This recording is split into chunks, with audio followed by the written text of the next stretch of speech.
All right, welcome everyone to the Duxbury Planning Board meeting. Super six. Starting at 6:02.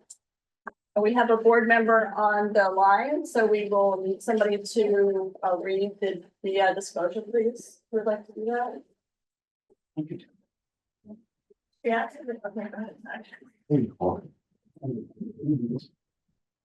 Pursuant to Chapter 2 of the Acts of 2023 and as amended as March 28, 2025, this meeting will be conducted in person and as a courtesy by a remote meeting in accordance with the law. Please note that while not considering no attendance and/or participation being provided as a courtesy to the public and board members, the meeting or hearing will not be suspended or terminated. Technological problems interrupt virtual broadcast unless required by law. Members of the public who wish to watch agenda. Also visit the local scene.media/Duxbury. All right, thank you, Tag. We'll start off with agenda item 1 is administrative items. We have two ZBA cases, 2 sets of minutes, and PBA Planning Board Administrative. We'll start off with ZBA case 2025-13, 6 Fort Hill Lane. Anybody have any questions on this? Thoughts? Something we wanted to defer right to the Sounds good to me. Matt, did you have any questions? Oh, sorry, I did not. Oh, you're talking Matt, about yes, that. Matt, Yeah. yeah. You have any? No, I've only glanced at both these briefly, but I don't see anything that kind of jumps out. You know, they're both, I think they're both single family house property.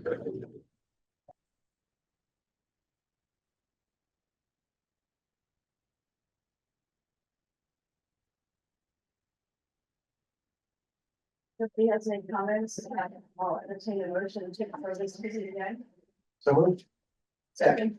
Any discussion? Call for roll call vote, starting with Jen, since she's online. Jen Turcott, aye. Lawrence Roy, aye. Matthew Ray, aye. Kristen Rapp, aye. Wayne Dennison, aye. Nick Carpenter, aye. Steve Gant, aye.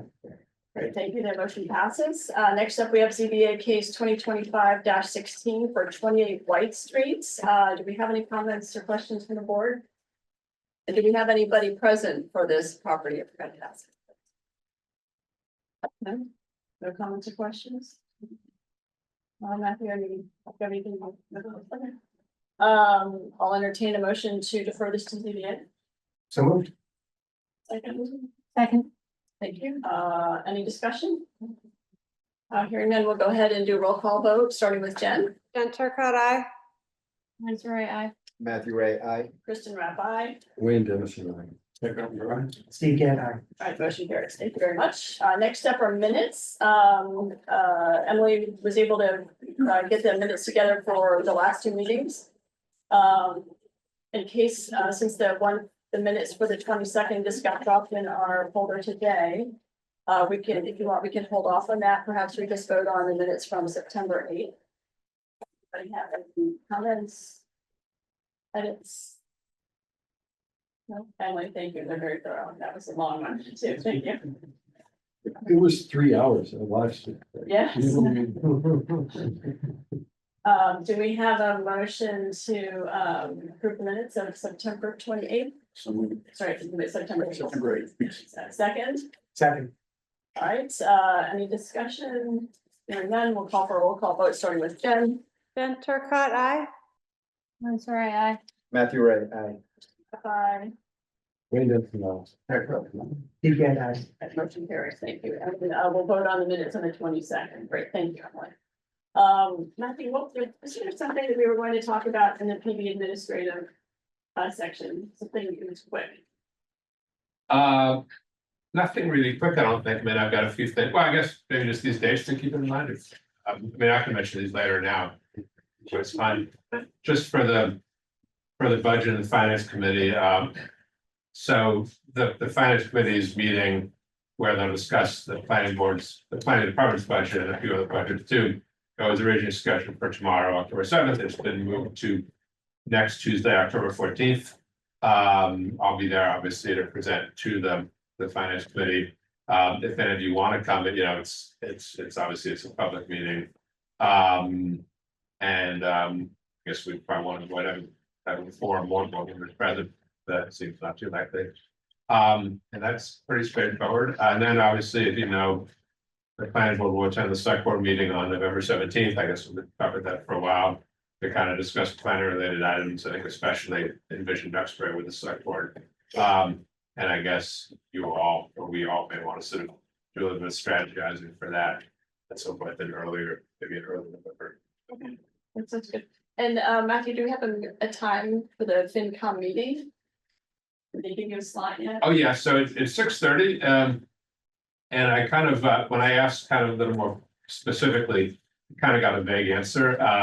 So I guess it's planning, conservation, I think the town clerk's office, and all of those are very small departments. So it could go pretty quickly, and I don't know what order, I mean, in theory, I guess planning is last, but who knows, they could change that. So I think if you want to come, I'd suggest you just come at 6:30 and, bring a book or a phone Okay, or a tablet. thank you. And was there anything else? I'm gonna think of it later, but, The budget, but that's later on the agenda. Yeah, there's probably something I'm forgetting. okay. All right, thank you. Anybody else have anything for administrator for the board? Okay, great, thank you. All right, moving on, agenda item number 2, the administrative site plan review for 25 Sprague Parker Lane, ADU has been canceled, it's not needed. Agenda item number 3 is for the administrative site plan review for 126 Tremont Street, which is a commercial mixed use building. I think it has been before us before, there are a couple things he was tidying up on that plan, Yeah, and I believe that we I'm have. pretty sure everything got dropped off. Do we have any questions for? We have one from the ZBA on Thursday. Okay. That'll be, well. And so the changes here had to be, probably calculable because they could waive, it's possible to waive that, the setback on pervious material, but Pat, Sure, we're staying with you're staying with the gravel and, okay. Yes. And it looks like you modified the plan around the front, and then, the comment from it was the highway safety board. Requested Yeah, that, just to keep the plants low. Yeah. So people point out.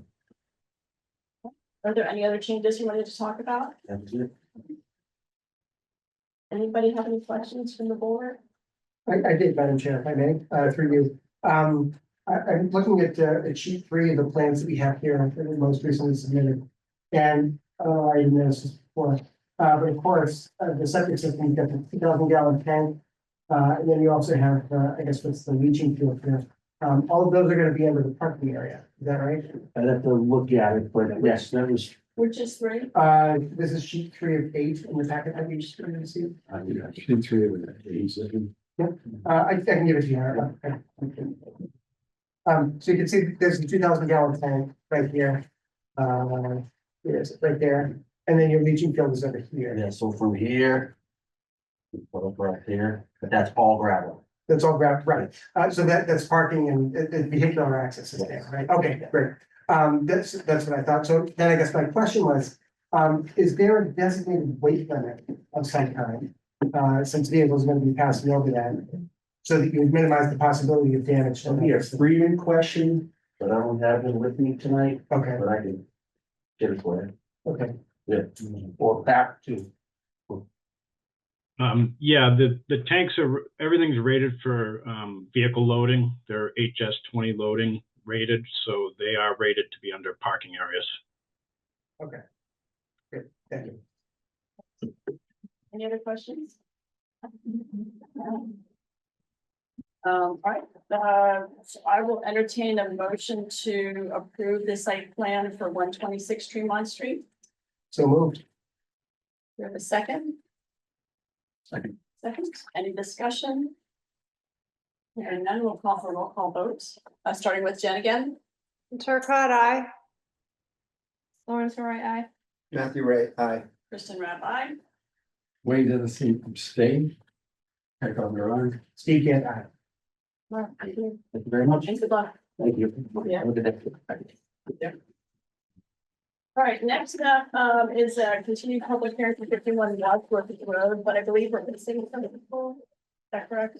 think the attorney's, Yeah, attorney coming. Robert's in here, yeah. Well, we have some other things. If it's okay, we'll go ahead and just shuffle, if it's okay with the rest of the board, we'll shuffle our agenda. So next up would be discussing the proposed inclusionary housing and open space residential design overlay district bylaw amendments. Where to begin? So I was traveling last week and we didn't have a chance personally to dig into this yet. Amy, oh, there's Amy. Amy, would you like to come up closer? We can't see back there. Is this, just to refresh, is this what we got back from NAPC? Is it the first time that Amy, that you had a chance to comment on this? I did comment on it. Yes. Yes. Yeah. This is the first time that we're seeing your comments. Okay. Is there anything I could? Amy, I apologize. I didn't warn you that this would be on the agenda. It wasn't even on my mind. Sorry. We have other things. You're up. You're up. Okay.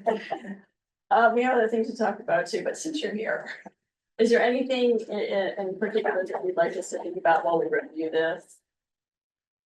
Which one are we starting with? I actually did review the agenda, so I saw this was on the agenda. So I did not bring it. Okay, so whichever one you want to start with first, whatever you've got in hand. I have the affordable, which again, I guess I'm confused about if it's a separate article. Because we're amending 540, but we're also amending 560. I would actually recommend it be one article. Okay. Because we don't want to amend one section of your bylaw and then the other section doesn't get amended. Sure. We would be, Yeah, that makes sense. confusing. So I guess I can just give you an overview of,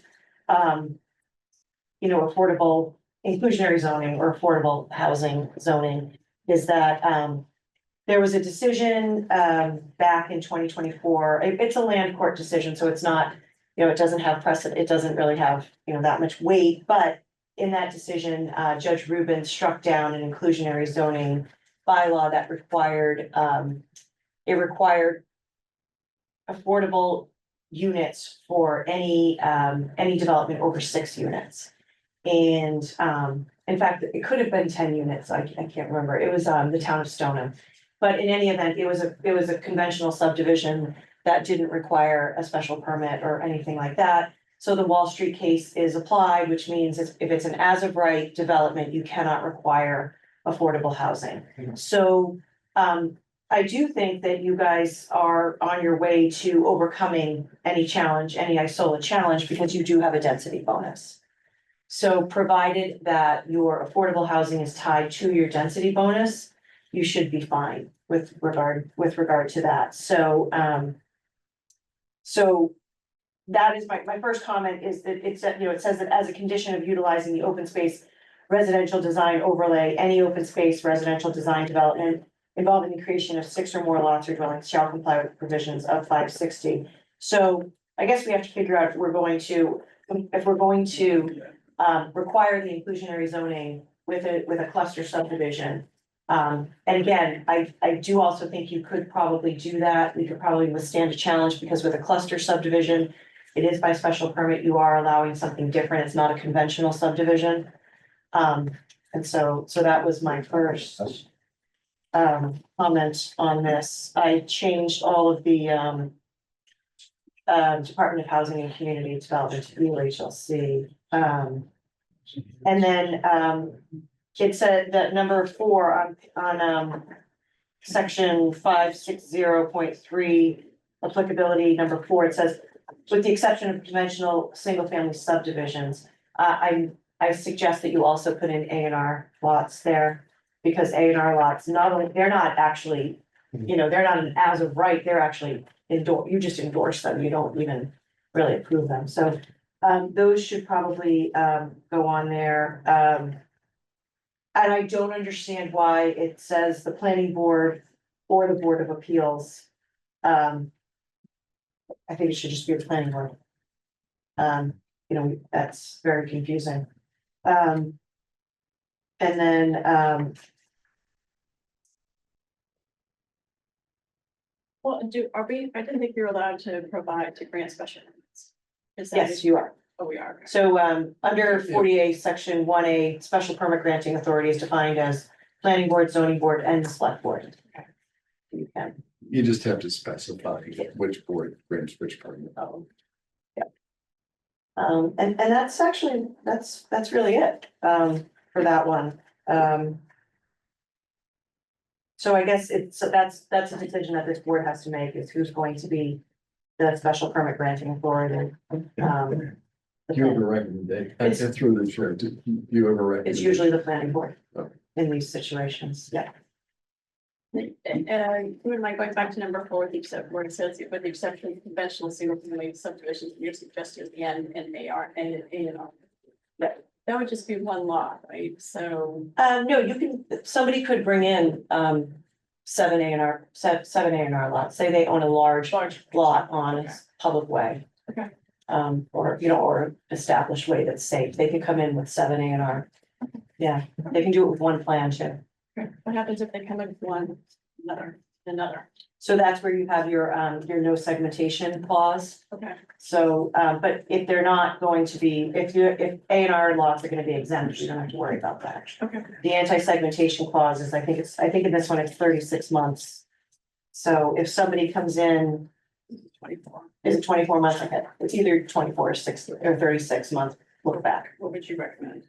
I would go with 36 because it's been done before and it hasn't been struck down by the AG's office, so you could try that.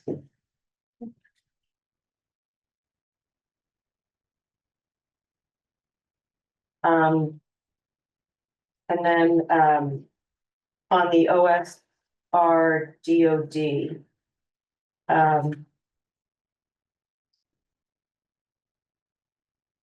There is some disparity between what we just talked about, because what we just talked about in 540, that allows, an OSRD is allowed by right, as of right by administrative site plan review, but here, under 530.2, it's a special permit is required. So we have to figure that out. I don't know if these have been sent back to MAPC, these comments. No, I think this is the first time that we're seeing it. Okay. That made sense. So the same, so throughout this, they reference a special permit, so we have to figure out how we want to do this. So that's like the first three comments. So, I do note that, 48 section 9 specifically provides that open space residential developments or planned unit developments shall be permitted upon the issuance of a special permit. So, by statute, it should be a special permit.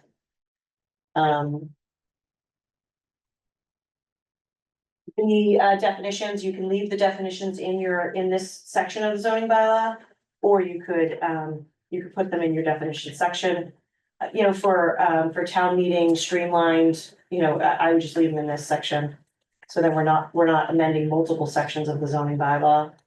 Just put them in here, and then if there is a overhaul of your zoning bylaw, we just did one in another community where we took all of the definitions out of the individual sections and we put them all in a definition section, so we can do that at a later date. There's a discrepancy between, permanently preserving 60% or 50%. They're both in here. So, again, that's something that the board has to think about. Do you have a recommendation? I don't actually. I've seen it. I've seen both. So that would be up to you guys. I guess I see 50% more, I guess I would say.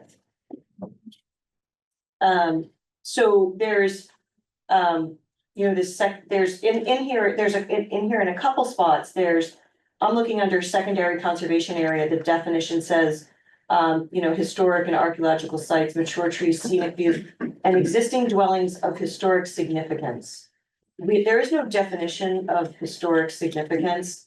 And just to avoid confusion, there probably should be, whether it be on the state registry, or whether it be that the local historic commission has determined it. there should be a definition. What if it was just, that's subject to our bylaw? Correct, that would be at the local level, Yeah. and that would be fine.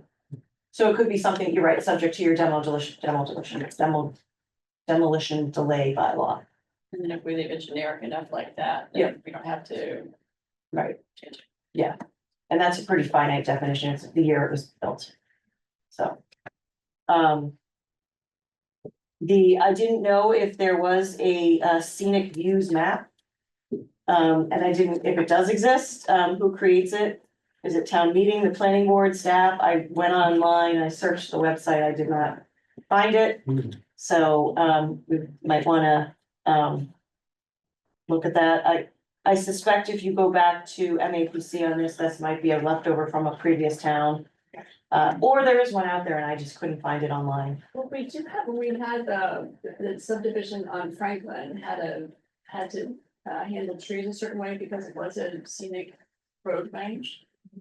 Correct, so a scenic roadway is designated, that's under 40, section 15, Okay. a statute, and that's any road. Oh. Once it's designated, then you have to, once a scenic road is designated, you have to come to the planning board for cutting down trees or disturbing stone walls.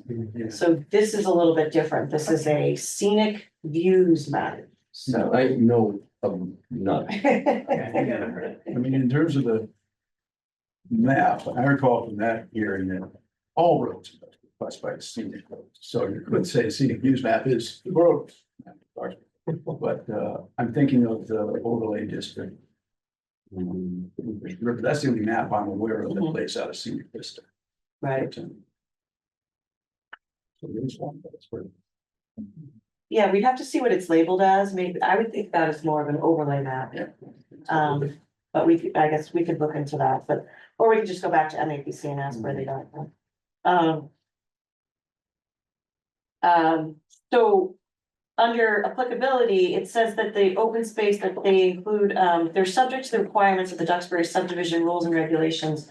They do put as applicable, but the whole purpose of a cluster subdivision is that you are not following the conventional subdivision rules and regulations. I guess, I could only imagine the number of waivers that would be required, because what happens with an OSRD is that you know, they have a yield plan where they come in and they say, I can build 20 lots by right, and then they show these lots on, you know, on smaller, denser, you know, closer together lots, and then they leave a bit out for open space, so just I can't imagine the number of waivers that would be required under your regular subdivision, so. But doesn't as applicable mean it might not apply? Yeah, so I'm thinking that maybe when it says as applicable, it means any subdivision, if they want to waive any requirements they could comply with, possibly. Maybe, I don't know. And then,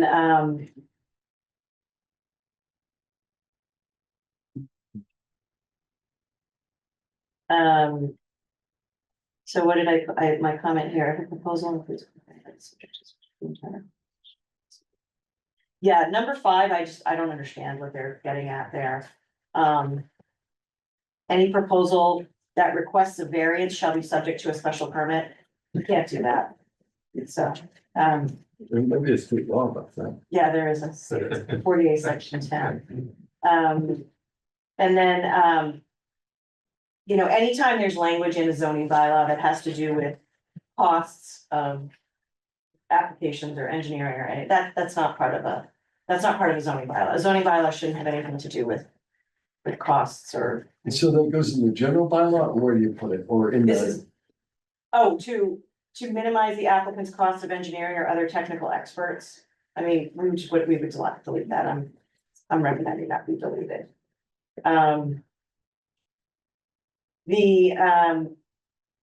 They here, on number 2, they're just requiring all of these other boards be part of this site visit. And we can't force other boards to show up to a site visit, so it has to be voluntary. So I just added in some language that makes it voluntary. I also added in that you cannot go on private property without permission. That's something called the Fourth Amendment, so. And then, And then, there's a standard for pre-application. They have approval. I always get away from pre-application approvals because a pre-application approval cannot be appealed, so it should just be a recommendation. Again, if an OSRD is gonna be an as of right use, which again, I think it needs to be a special permit. It would be difficult to defend if it was as of right. And then, there's just a number 9, I'm suggesting that be deleted because it's in number 2 above. So it's just a duplication. And again, there's the comment about the historical significance, so once we fix it in the first instance, it would be fine here. And again, emphasizing consistency with the town's historic development patterns, don't know what that means. So again, I think Mr. Dennison's idea of referring it back to the demolition delay bylaw would be appropriate. Here it says, existing or proposed new open space parcels and trails on abutting public or private property. I don't know how we could force somebody to put trails on private property. Again, there's a 4th Amendment, so we can't really do that, so I would probably say that should be deleted. And then, again, I added overlay in case, at the property is within your aquifer protection overlay district, which does allow dwellings, but it is an overlay district. And then, again, the 60 versus the 50 is, that goes back and forth. Some places it's 50, some places it's 60.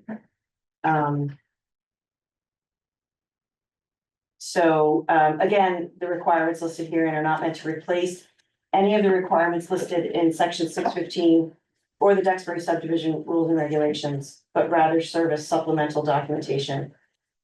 I mean, the intent of this is to replace your subdivision rules and regulations because it's a alternate to a conventional subdivision. There's the site analysis. I don't know what that is. It's capitalized, but it's not a defined term. And then the dimensional requirements that, that's not illegal. That should, MEPC should probably have dealt with all that. And then, the 60 versus the 50.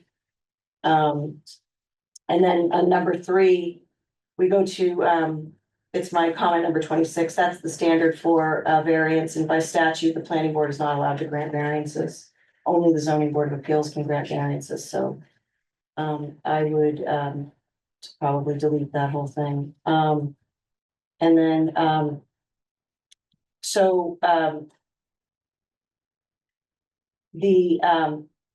a permanent restriction, any land is required to be set aside for open space, and says pursuant to Article 97 of the Articles of Amendment to the Constitution of the Commonwealth. However, not all of this. So that it's just duplicative language. We don't need it because any way that this is being protected is subject to Article 97. Again, the reference to historic preservation. So then there's going on to if the open space is not maintained, then they're trying to say that you can put a lien on the HOA, and that's not allowed. There's no statutory authority to allow an HOA fee to become a lien. There's a big difference between a condo fee and an HOA fee. A condo fee in the condo statute, you can turn that into a lien. Under the HOA, there's no statute for an HOA, so that you wouldn't have any right to do that. And again, there's another reference to liening properties. If the open space is not, if the taxes aren't paid, and the maintenance. So, again, I'm deleting any place where it says a property tax lien. It says in extraordinary in cases in which the project does not meet the minimum amount of conserved open space, but does achieve the purposes of this bylaw, the planning board may grant approval through a special permit. So, I'm not really sure what that's intending to do because the open space residential, it's OSRD. They need to provide open space, so kind of have to look at it where the deal is, they give you open space, you give them reduced lots, reduced sizes and, you know, closer together and things like that, so I think that's something the planning board has to decide if you want to keep in or not. That's definitely not up to me. Again, guarantees for financial security, there's no statutory provision allowing this, as this is not a conventional subdivision. If that was left in, I think it could probably withstand challenge because it is a subdivision, it's just not a conventional subdivision. It's like reasonable. It's reasonable, I think it's reasonable, yep. And then, solid waste and recyclables collection and management. That's just nothing I've ever seen in a cluster subdivision bylaw, so I think that would need to be looked at. I would probably recommend deleting that whole section. Especially since our town doesn't do that generally. Yeah. Just a quick overview of my comments. Oh, no problem. And the thing we have is. The thing we have, everything here that I'm looking at is. AE can comment they view. Yes, correct. When do we have to act on this? Probably by January. I think that in January when the warrant closes, Maybe December. might be December, yeah. I think, We have a very early town meeting in the first week of March, so probably December. I think the initial warrant articles are due December 1st, I believe. I mean, they can just be kind of in draft form, but I think that's when they're due for the first draft of the warrant. So you might want to send these back to MAPC to see if, and ask them just to answer any of the comments that they can answer. And then discuss them in detail. I'm not sure, I mean, I don't know who it was at MAPC. I think it was maybe then before I started here, this whole kind of thing began. But I'm just kind of speculating, and Amy, you could probably say better, that whoever kind of had put these revisions in MAPC maybe didn't have sort of your expertise in zoning, frankly. I mean, it Well, who does? or maybe it's, well, yeah, I mean, some of it maybe just comes from the problems within the zoning bylaw as it stands. But I guess what I'm getting at is I'm not sure if the person at MAPC would like be able to really sort of intelligently, you know, reply to a lot of what she's saying. They just wouldn't have the knowledge. I mean, they might be a very intelligent person, but they wouldn't have the specialized knowledge to really help us at this level. At this point. Well, I think it's worth going back to them because Amy's point that I think if they were, well, they may not necessarily have Amy's expertise, that what they would have is they'll be able to answer, well, this is why we put this section, Yeah. why, this is what our. Scenic views map, where is that? Right, just provide a little Things like more that. context. It's been a while since we've done this. So hopefully that should be an easy, let's see, since this is zoning, do we have to have a public hearing on this? Yes, on both of them. Eventually. Yeah, so I mean, we're in October, and so ideally we want to have this beginning of November. No, it would want, or at least I would just recommend it should be once after the warrant has been published, so we've got tangible things. I mean, because part of the requirement for the public hearing is that the text of the actual bylaw amendment has to be you know, kind of available to the public, and that should really be the, I guess, at least preferably fairly close to the final. I mean, it still can change, but at least something that's pretty good. And so right now, we wouldn't even be in a position to do that if you see, I mean, like we really have to wait, or we should wait till after we submit it for the initial one. About that. Like if we try to do it right now, we've kind of got this mishmash of ideas and stuff, and we just don't know what our language is going to be. But I think typically we have it all buttoned up before we go put it in the warrant. No, you don't? Generally, we have them in January, everyone. You have the public hearings then. I mean, really, I mean, in my experience, that's the way you want to do it. Typically, is to have it maybe a few weeks before the town meeting. I mean, in theory, you could do it the day before. Obviously, that's not a good idea, but Yeah. I think there's no requirement that says you can't, and it just, you know, you can hold like lots of early meetings and you can publicize them to give people a chance to give you feedback. But the actual public hearing itself, it's usually better to have it maybe 1 or 2 months before that meeting, or even maybe a week before. If I may, Madam Chair, I think you're gonna want to consult with Nancy O'Connor and Rainey. Okay. It's my understanding in Duxbury that they prefer that the final version goes in the warrant before the warrant goes to print. Right, okay. So the selectmen, you know, you can submit articles, I guess, maybe by December 1st, and then they'll send it back to you. But when it goes to print is, I think, when you want to have it as final as possible, because if not, you're standing on town meeting floor making amendments. Yeah. Right.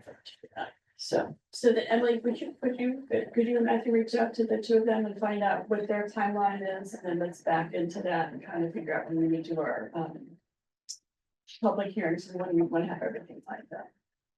Yeah, I've already asked Nancy what the deadline was for the initial submittal, which I think she said it's December 1st.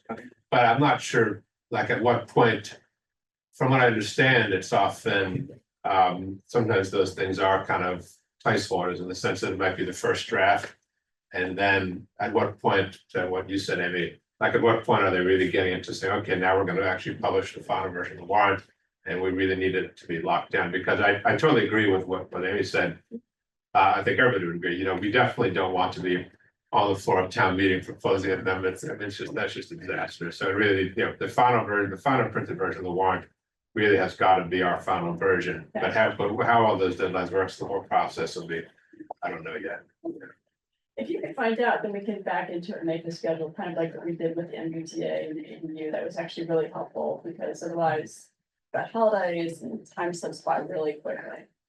and I know Nancy was a part of that schedule, Okay, so she'll be helpful. that'd be great. Yeah, I mean, we've got a few other ones as well.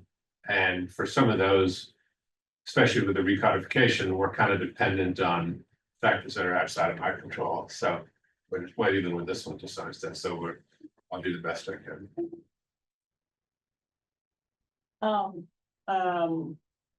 And Amy, Matthew just mentioned the recodification. We did take all the definitions out, and we worked on this like 2 or 3 years ago.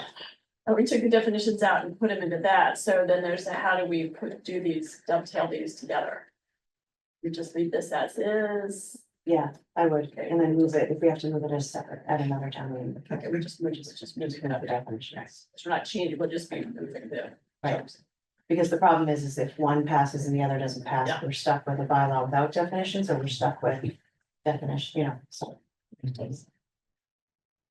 Maybe in your experience, sorry, do zoning bylaws typically, or is it best practice for the definitions? I mean, obviously every zoning bylaw has a lot of definitions in front, but some definitions are often in particular sections, Do you think that's a good practice, or do you think it's better to put every single definition Every definition is in the definition section. at the beginning of the zoning bylaws? I just did when it was at the end. That doesn't matter, Just all together somewhere. but all together. So when you need to know a definition, you go to that section. Well, I mean, aren't there some occasional situations where for a particular section, the definition could change? Can't change without town meeting vote. I mean, it could be specified in there, but like, it could be. Like, for a section of maybe on flood hazards and stuff, they might want to decide a different definition of a term. And maybe that's only applicable for that section, so in that case, maybe the definition would only be at the start of that. Oh, please don't do that.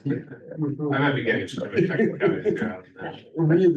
hope you don't do that. So in the complete overhaul that I just did, they have, for example,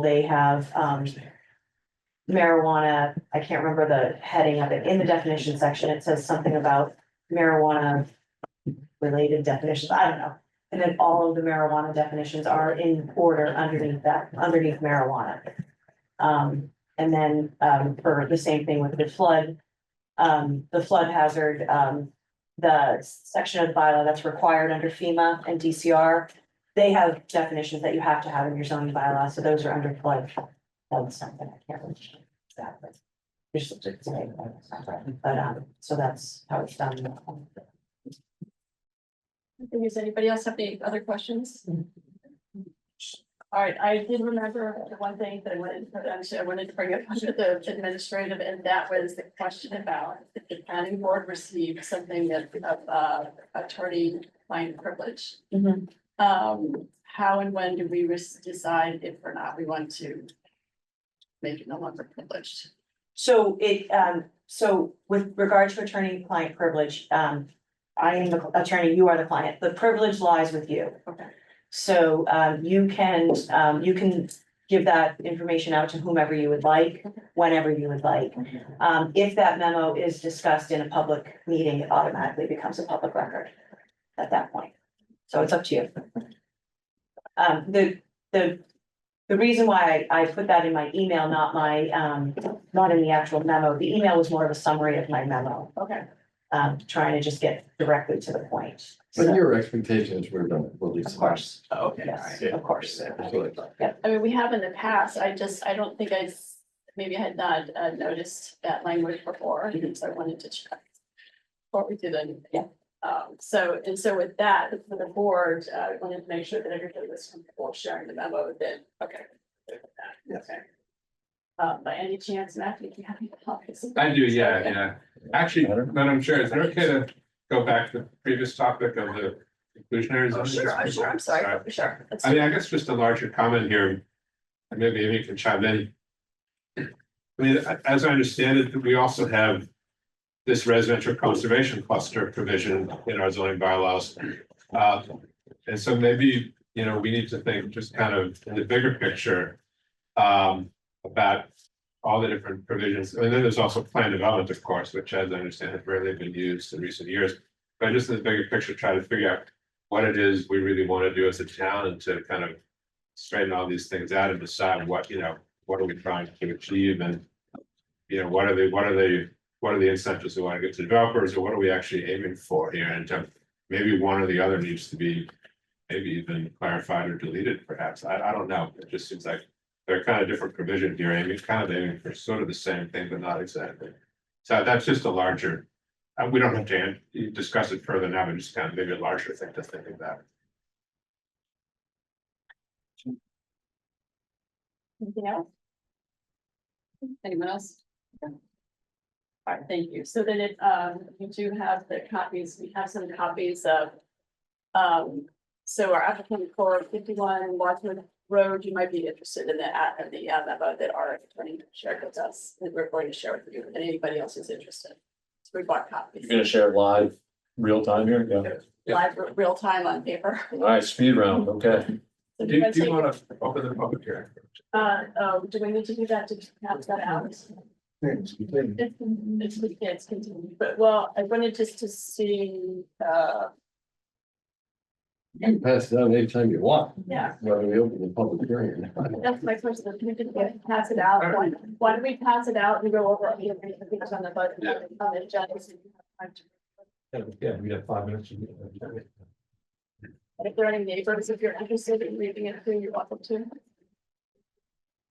3 or 4. So this is please. And I think. Do any of the board members want to hard copy? We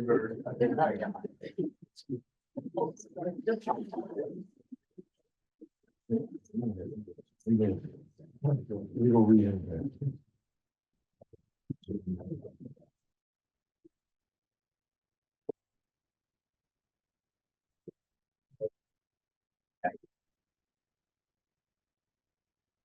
Right, so while our audience is reading that, why does the planning board, we can continue going on, we've I'll got. tell you that I see happens often is, you see these old brokers down, NBA players talk about. And so it's legendary. Stand in the room, okay. So we'll go on with agenda item number 6, that's the fiscal year 2027 budget discussion. Matthew, do you want to lead that? You want to talk us to that? Oh, yeah, I can. I don't know if you want to do that now or go to the public hearing for Wadsworth. But let's, why don't we give them a few minutes to read it? Oh, I'm sorry. Okay, yeah. So yeah, for the budget, basically, it's only changed a little bit. And so we added my new version I think after the other materials have been posted, so some of you may not have seen it yet. I forget if I emailed it to you as well, but basically it's the one that says, draft, as of, 2025-10-02. And it's not really that different from the other one. It just reduced some of the figures. Because I was kind of advised that that would be a good idea to get them more in line with what they've been in previous years. And in a few cases, just to kind of, you know, just to kind of, I guess, acknowledge that I'm probably not going to get like a work cell phone, for example. At the moment, I certainly don't need one. That can change. In some cases, I mean, my original assumption had been that for some of these figures, it should be like kind of above what has been previously, or kind of above what's been spent previously to kind of have a nice buffer. But I was advised that it's better to try to just make it like an estimate of what it's actually like, what the spending is actually likely to be. I think that generally, and Emily, I think Emily can correct me if I'm wrong, but in general, like if we go over these figures, it's not as though, you know, we get thrown to the wolves and put to the electric chair or even have to like fill out forms or whatever. Yes, I tried to make them reasonable.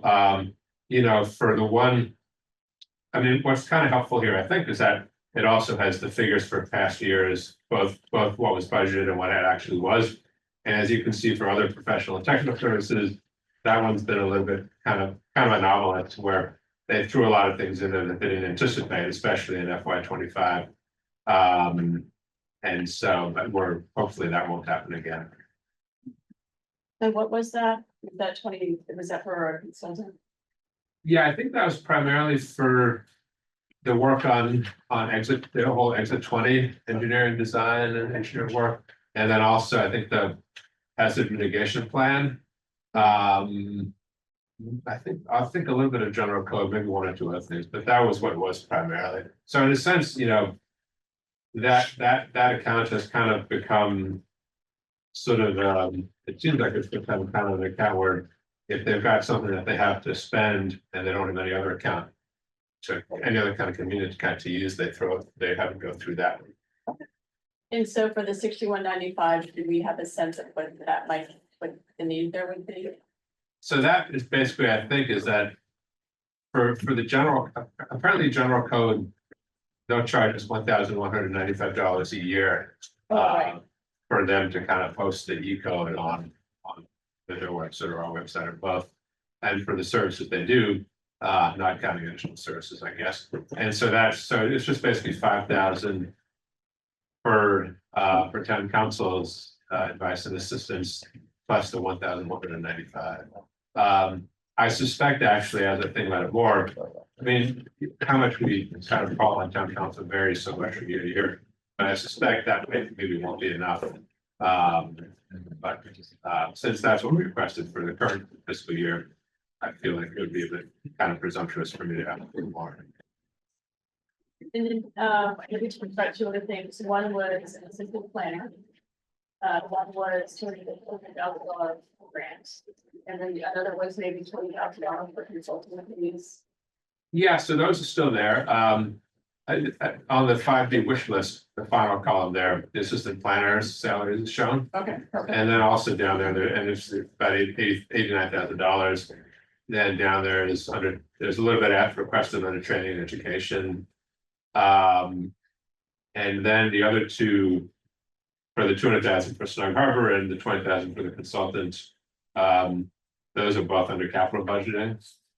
So there's just kind of a note at the bottom there. Oh, okay, I didn't know if you submit, okay, you just request that and somebody else set a separate budget for planning. Yeah, kind of. I mean, I guess there are two, and all this is a bit new to me, but I guess you're requesting like an operational budget and a capital budget. And so everything in the actual spreadsheet is all operational. And then those two things for Snug Harbor and the consultant are both capital budgeted. Okay. Well, thank you. Any questions for Matthew on this? I have a question. I'm being very candid with you, that these issues get more and more complicated. And I have found that the assistance of our town council, especially the town council sitting right in front of us, has been absolutely invaluable in almost every aspect that I've ever asked to do anything. And I can't envision a set of circumstances where we're gonna ask less of her. And also can't envision a set of circumstances in which her fee goes down. And so the notion that we hold the same number doesn't seem right to me. That's a good point. Yeah, I mean, I could look at the past fiscal year as, got the budget printed out here somewhere. And see how much it actually came, like how much we actually did spend on town council's advice. Oh, I should mention that I believe town council's advice on the zoning recodification is a separate account, is that right? Yeah. But I think that's the only one that, okay, yeah, but I think that's the only one that's, other than that, I think all the rest is for this one. See, I could look at past years and try to see how much it's actually added up to. You know, I mean, what you see here is kind of a bit deceptive because again, they threw up a bunch of other stuff in. I think for both those fiscal, especially for FY 25. But I'll take a look. I mean, I'll be curious to see myself. Yeah. I think that'd be a good idea.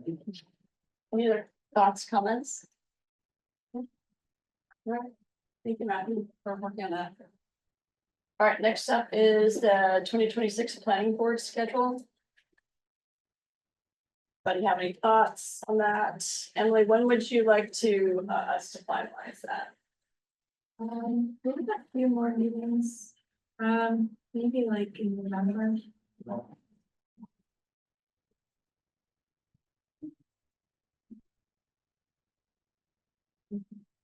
Would you mind putting it on the next agenda too?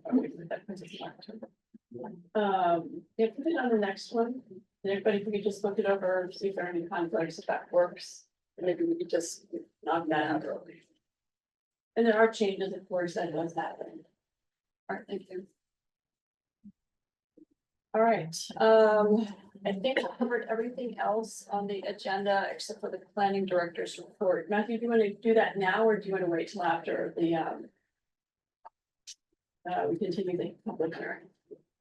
Well, I think actually most of it is more, other than things I've already mentioned, it's really more kind of to accompany the different agenda items. And in the past, I mean, I will try, I've only done it once or twice so far, but I'll try to have it usually to send to you before the weekend, which would be much ideal, or at least on Monday morning, but preferably before the weekend.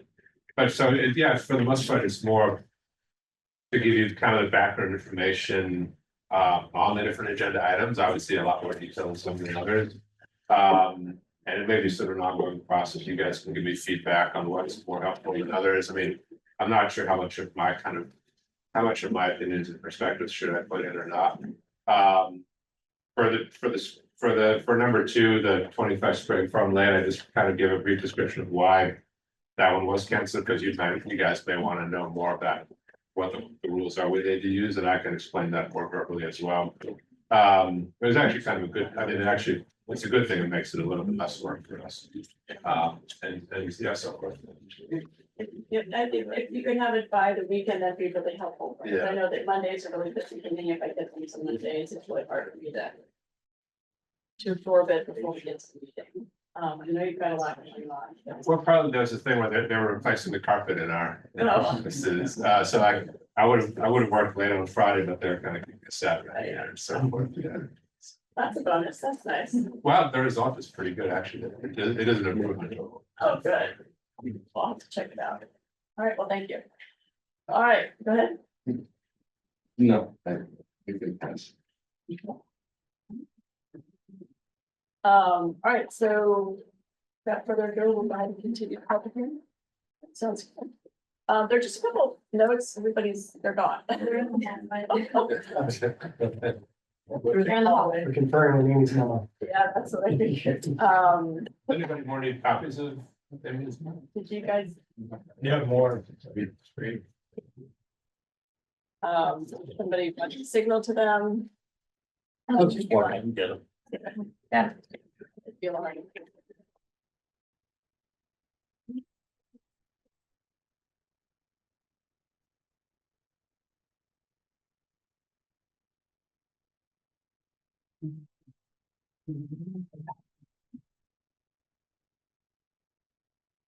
Thank you, Lauren. Yeah.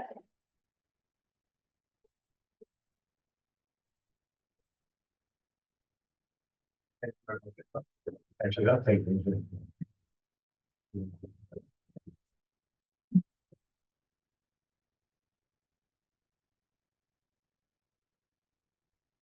All right, we're going to continue the public hearing for 51 Wadsworth Road.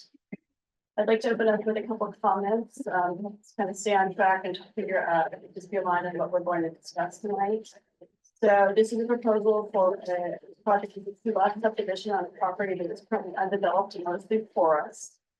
Over the course of 3 public hearings, several issues have arisen mostly around the planning board's authority regarding Massachusetts Historical Commission, MHC recommendation for an intensive archaeological survey.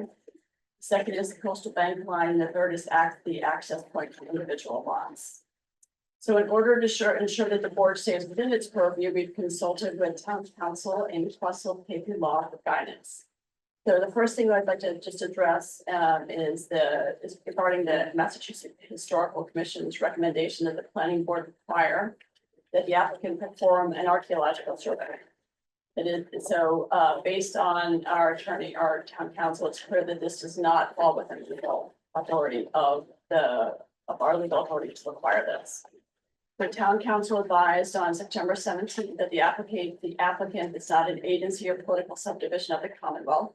The property does not contain any historical or archaeological landmarks, nor does it contain any land subject to conservation restriction under Massachusetts general law. Therefore, the regulations cited would not be applicable to the project currently before the board, and MHC's recommendation would not have any binding effect.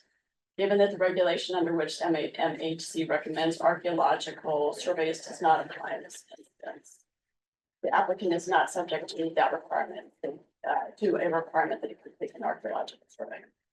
Having said that, while there's no legal obligation, I would actually like to ask the board members their thoughts on whether we might advise or recommend that the applicant consider an archaeological survey at some point during the development of the property.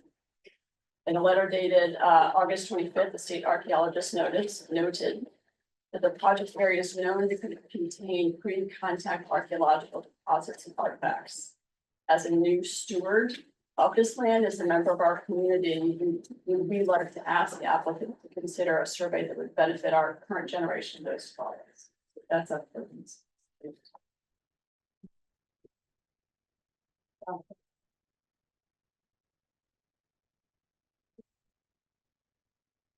Well, I could share my experience with the historical commission. It might be helpful in thinking about this. The general process as led by the applicant is that some triggering event can cause the consultation and the historical commission issues better.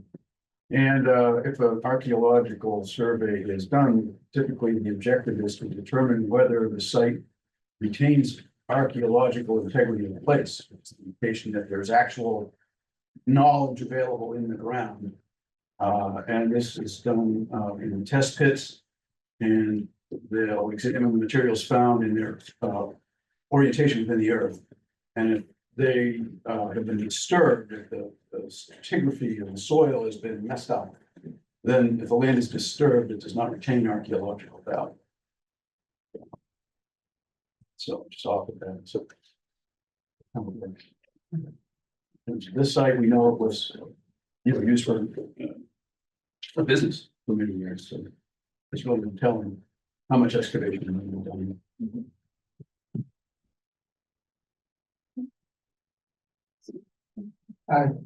No comments on that. What I might wanted to say. Yeah, thanks. You guys down here. I mean, the statute's pretty clear as to what it applies to. It does not apply to this lot. So I think it's wholly within the discretion of the property owner, whether they want to do it or not. You can't, well, I don't think that the statute's not applicable. Slides. I agree with that. Yeah. If they don't have to do it, they don't have to do it. If they choose to do it, they can do it. It's up to them. Do we have any comments from the applicant? First, No, I'll open it up to the floor on this topic. I think. The topic. Yes. Shula Lynch Bentinen, Brona Simon very rarely identifies a site as archaeological significance. And both the lawyer's letter and the town council's letter said this site contains no artifacts. Brona Simon is the state archaeologist. She keeps a record, which is confidential, of all the known sites in the Commonwealth with archaeological artifacts that have been found. And there's 33 sites in Duxbury, and there's 3 large broad areas. And this site is one of those 33 sites. And next to this site, down the road, is the oldest artifact on the South Shore, a 10,000-year-old Clovis point. So the bank that overlooked what was Pawtuxet Bay at the time, there have been artifacts found throughout the whole bank, including Wadsworth Road, and the adjoining street is called Arrowhead Lane, and the other is called Indian Trail or something. And it's known, I'm a member of Mass Archaeology, it's a known site. And Brona, to get a letter out of Brona saying it's in the archaeological site is so rare.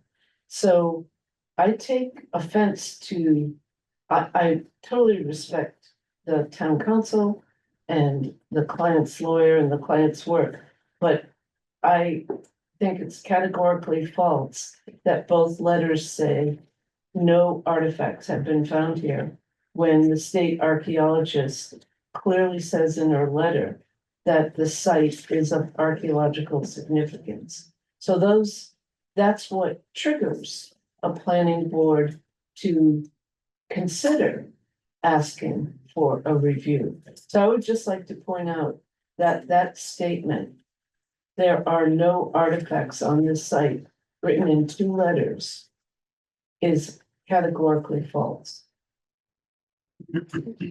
Yes. So when we received information that this application had been sent to the state, the first thing that I did was to go on to the state website, that's Mass GIS. When you go on Mass GIS, there's a whole set of parameters that you can identify. Areas of critical environmental concern, priority habitats by natural heritage, wetlands, and then areas of architecture, archaeological and cultural significance. And when you do the layer for that layer, there are sites that come up. This site does not come up. So there are sites that are fully transparent to be archaeologically significant. This one does not have that. And through the planning board process, if we were in a special permit, that may be something that we might want to talk about, but that doesn't prohibit the significance that if we were excavating there and there were artifacts, that there are laws that need to be followed.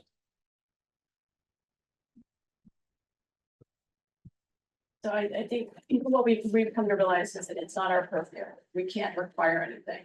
This is private property. We can't do anything about that.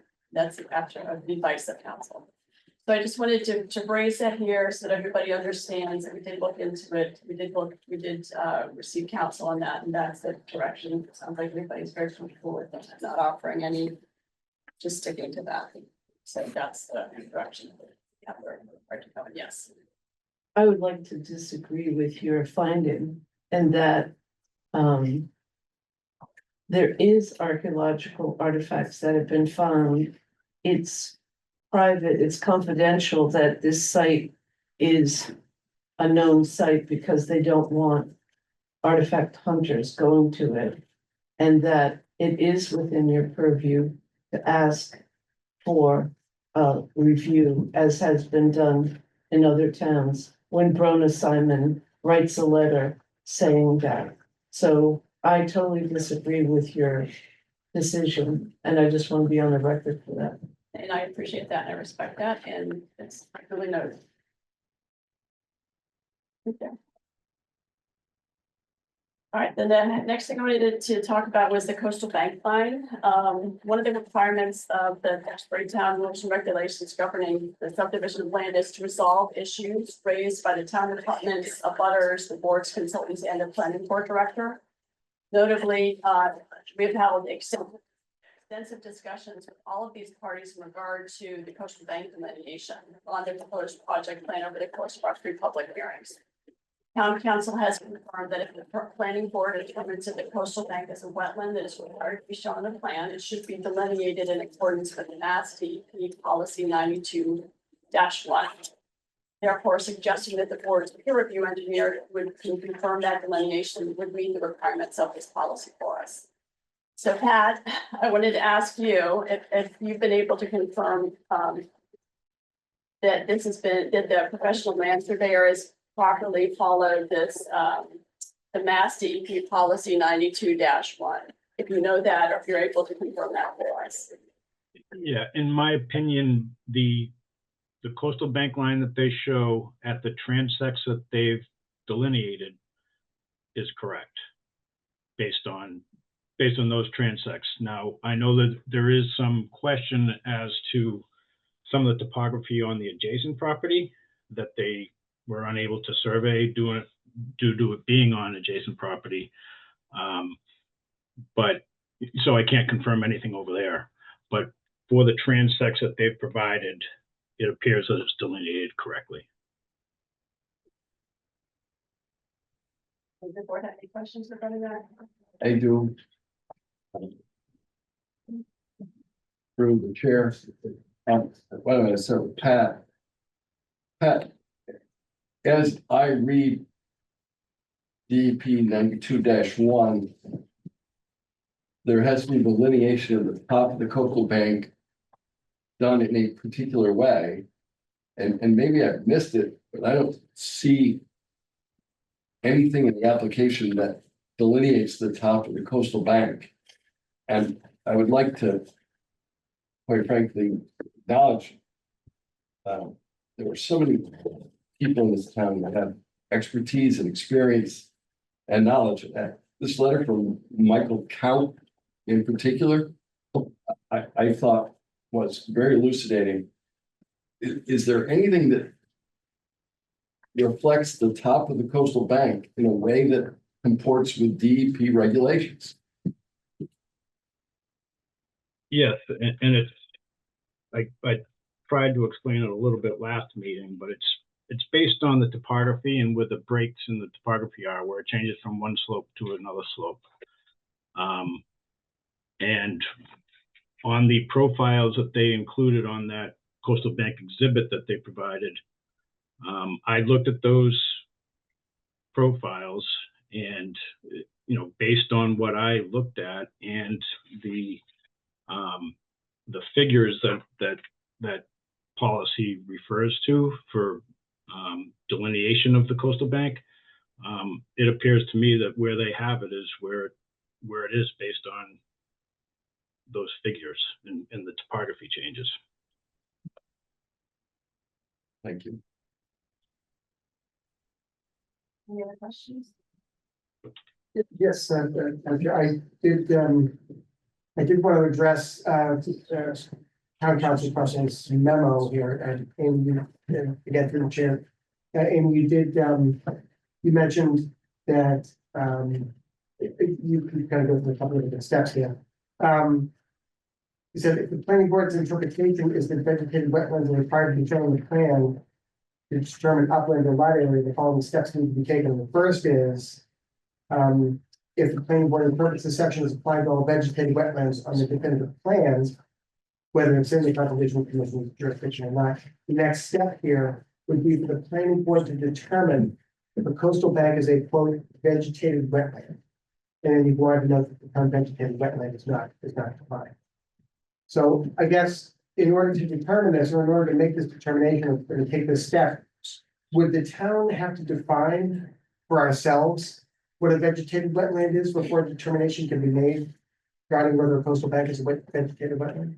No, I think that at this point, you would, we would err on the side of caution and say, yes, a coastal bank is a vegetated wetland. I would suggest that you, revise your regulations and put all wetlands, not just vegetated wetlands, because you don't always have vegetated wetlands. You could have coastal beach, you could have, I mean, a coastal bank typically would be vegetated. That's the purpose of a coastal bank. You're supposed to protect it. It's supposed to have seagrass and things like that. But, you don't always have a vegetated wetland. So I think that your regulations should change and just delete the word vegetated and just put in wetland. You could even go so far as wetland resource areas pursuant to the Wetland Protection Act, something like that. But the purpose for, when I first saw that section of your rules and regulations, I thought, why on earth do they have these in here? And then I realized it's because your definition of lot area is upland. So it can only be the upland areas. So you are requiring that wetland resource areas be delineated and shown on the subdivision plans, the definitive plan. And then you can determine if they have the applicable amount of upland. Now, it doesn't stop there. It actually, the actual real decision as to whether there's a sufficient lot area is made by the building commissioner. So if they go in for a building permit, that building permit gets applied for, it goes through the online permitting system.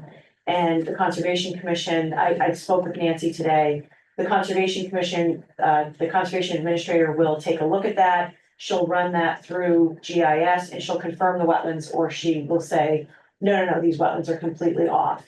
And then Jim, say the wetlands are way bigger than they're shown on the definitive subdivision plan. Jim will say, nope, you don't get a building permit because your lot area isn't enough. And then they have to come back to you and they have to revise their subdivision plan. So it doesn't stop with you and the definitive plan.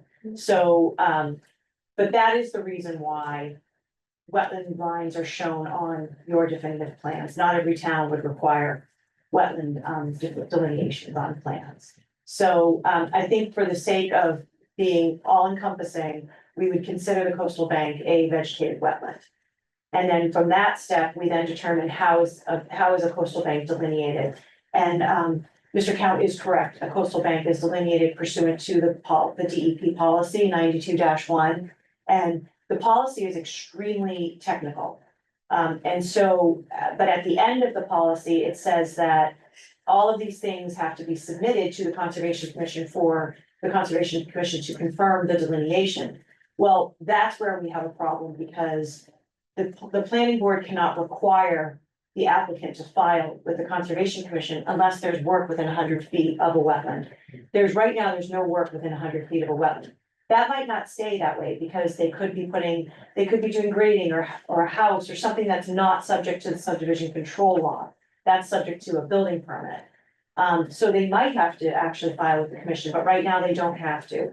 So my suggestion is to have your peer reviewer, who is an engineer, confirm the coastal bank delineation, because it's such a technical delineation. Again, if this was a delineation, if this was say a bordering vegetated wetland delineation, and there was a question as to whether it was delineated correctly. Although I do think Pat could probably do that. Pat's been doing this forever. He could probably do that too. But that maybe you want to have another peer reviewer, a Conservation Commission peer reviewer do that. But in this instance where it's under policy 92-1, which is so technical, I think having Pat confirm it is appropriate. I have a really narrow follow-up question for you. Mhm. Our subdivision control law 5.3.2.2.2.1 requires definitive subdivision plan to reflect in subsection A wetlands And then, and in G, delineation of vegetated wetlands with station numbers noting the Conservation Commission's acceptance of the line if applicable. It may not be applicable that the Conservation Commission has accepted the line because it's not subject to Conservation Commission control. But don't we specifically require delineation of vegetated wetlands in all those numbers I gave you, G? Correct, yep, so they have delineated them, they're on the plan.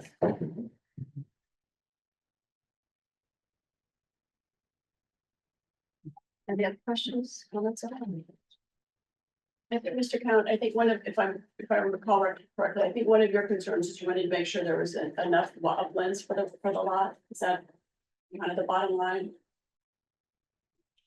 Yeah, I was basically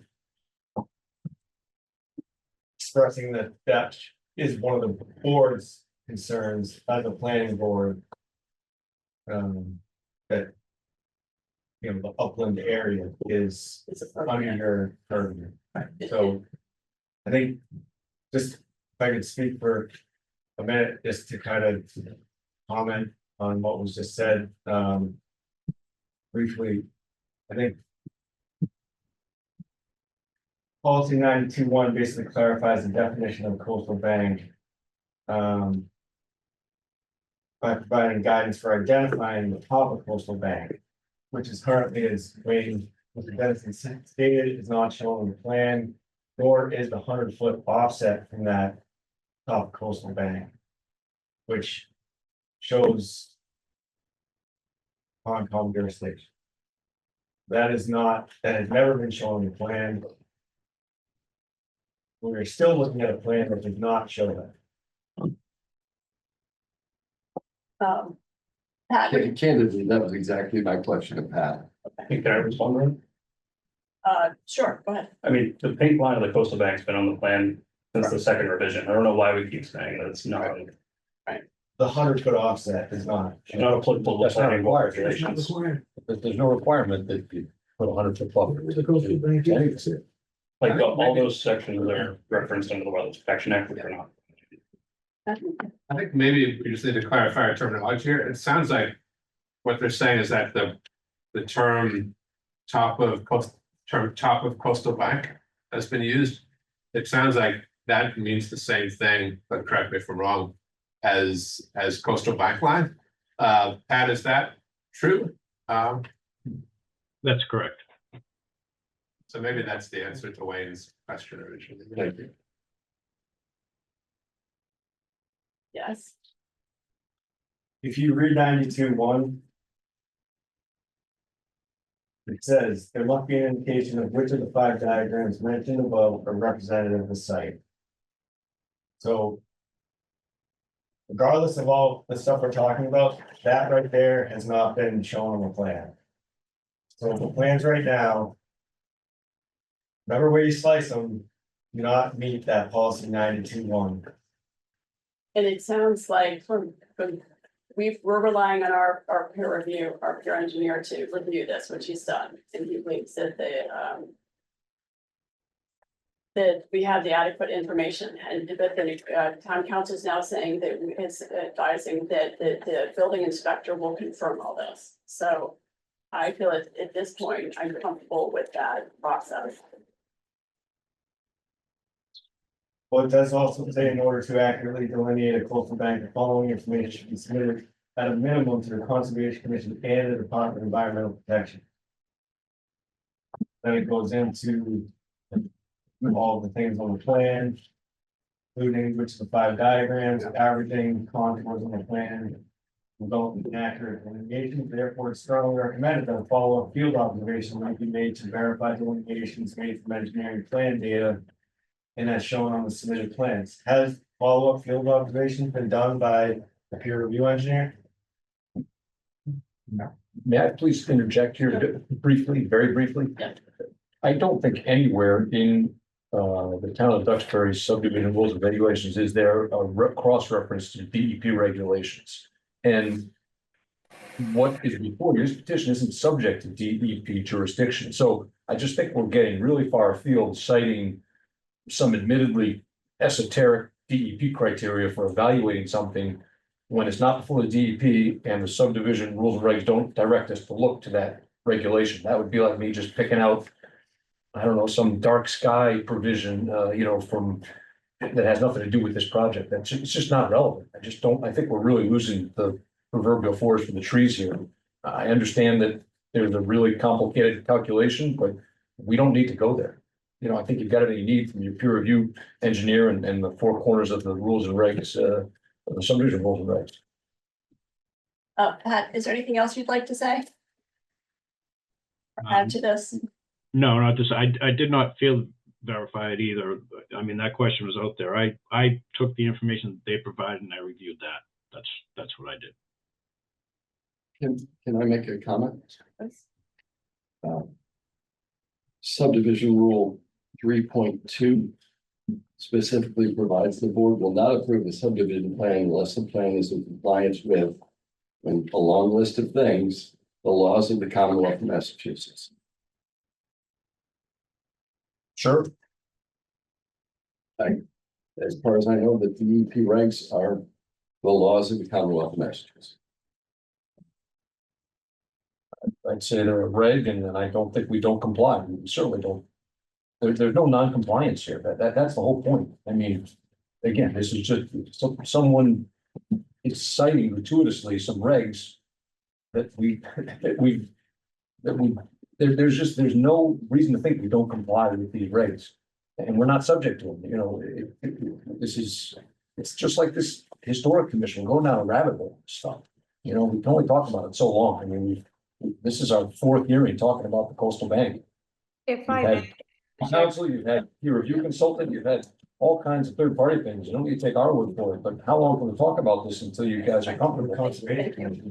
Jen, go ahead. yeah, if I may. And Amy, keep me honest here.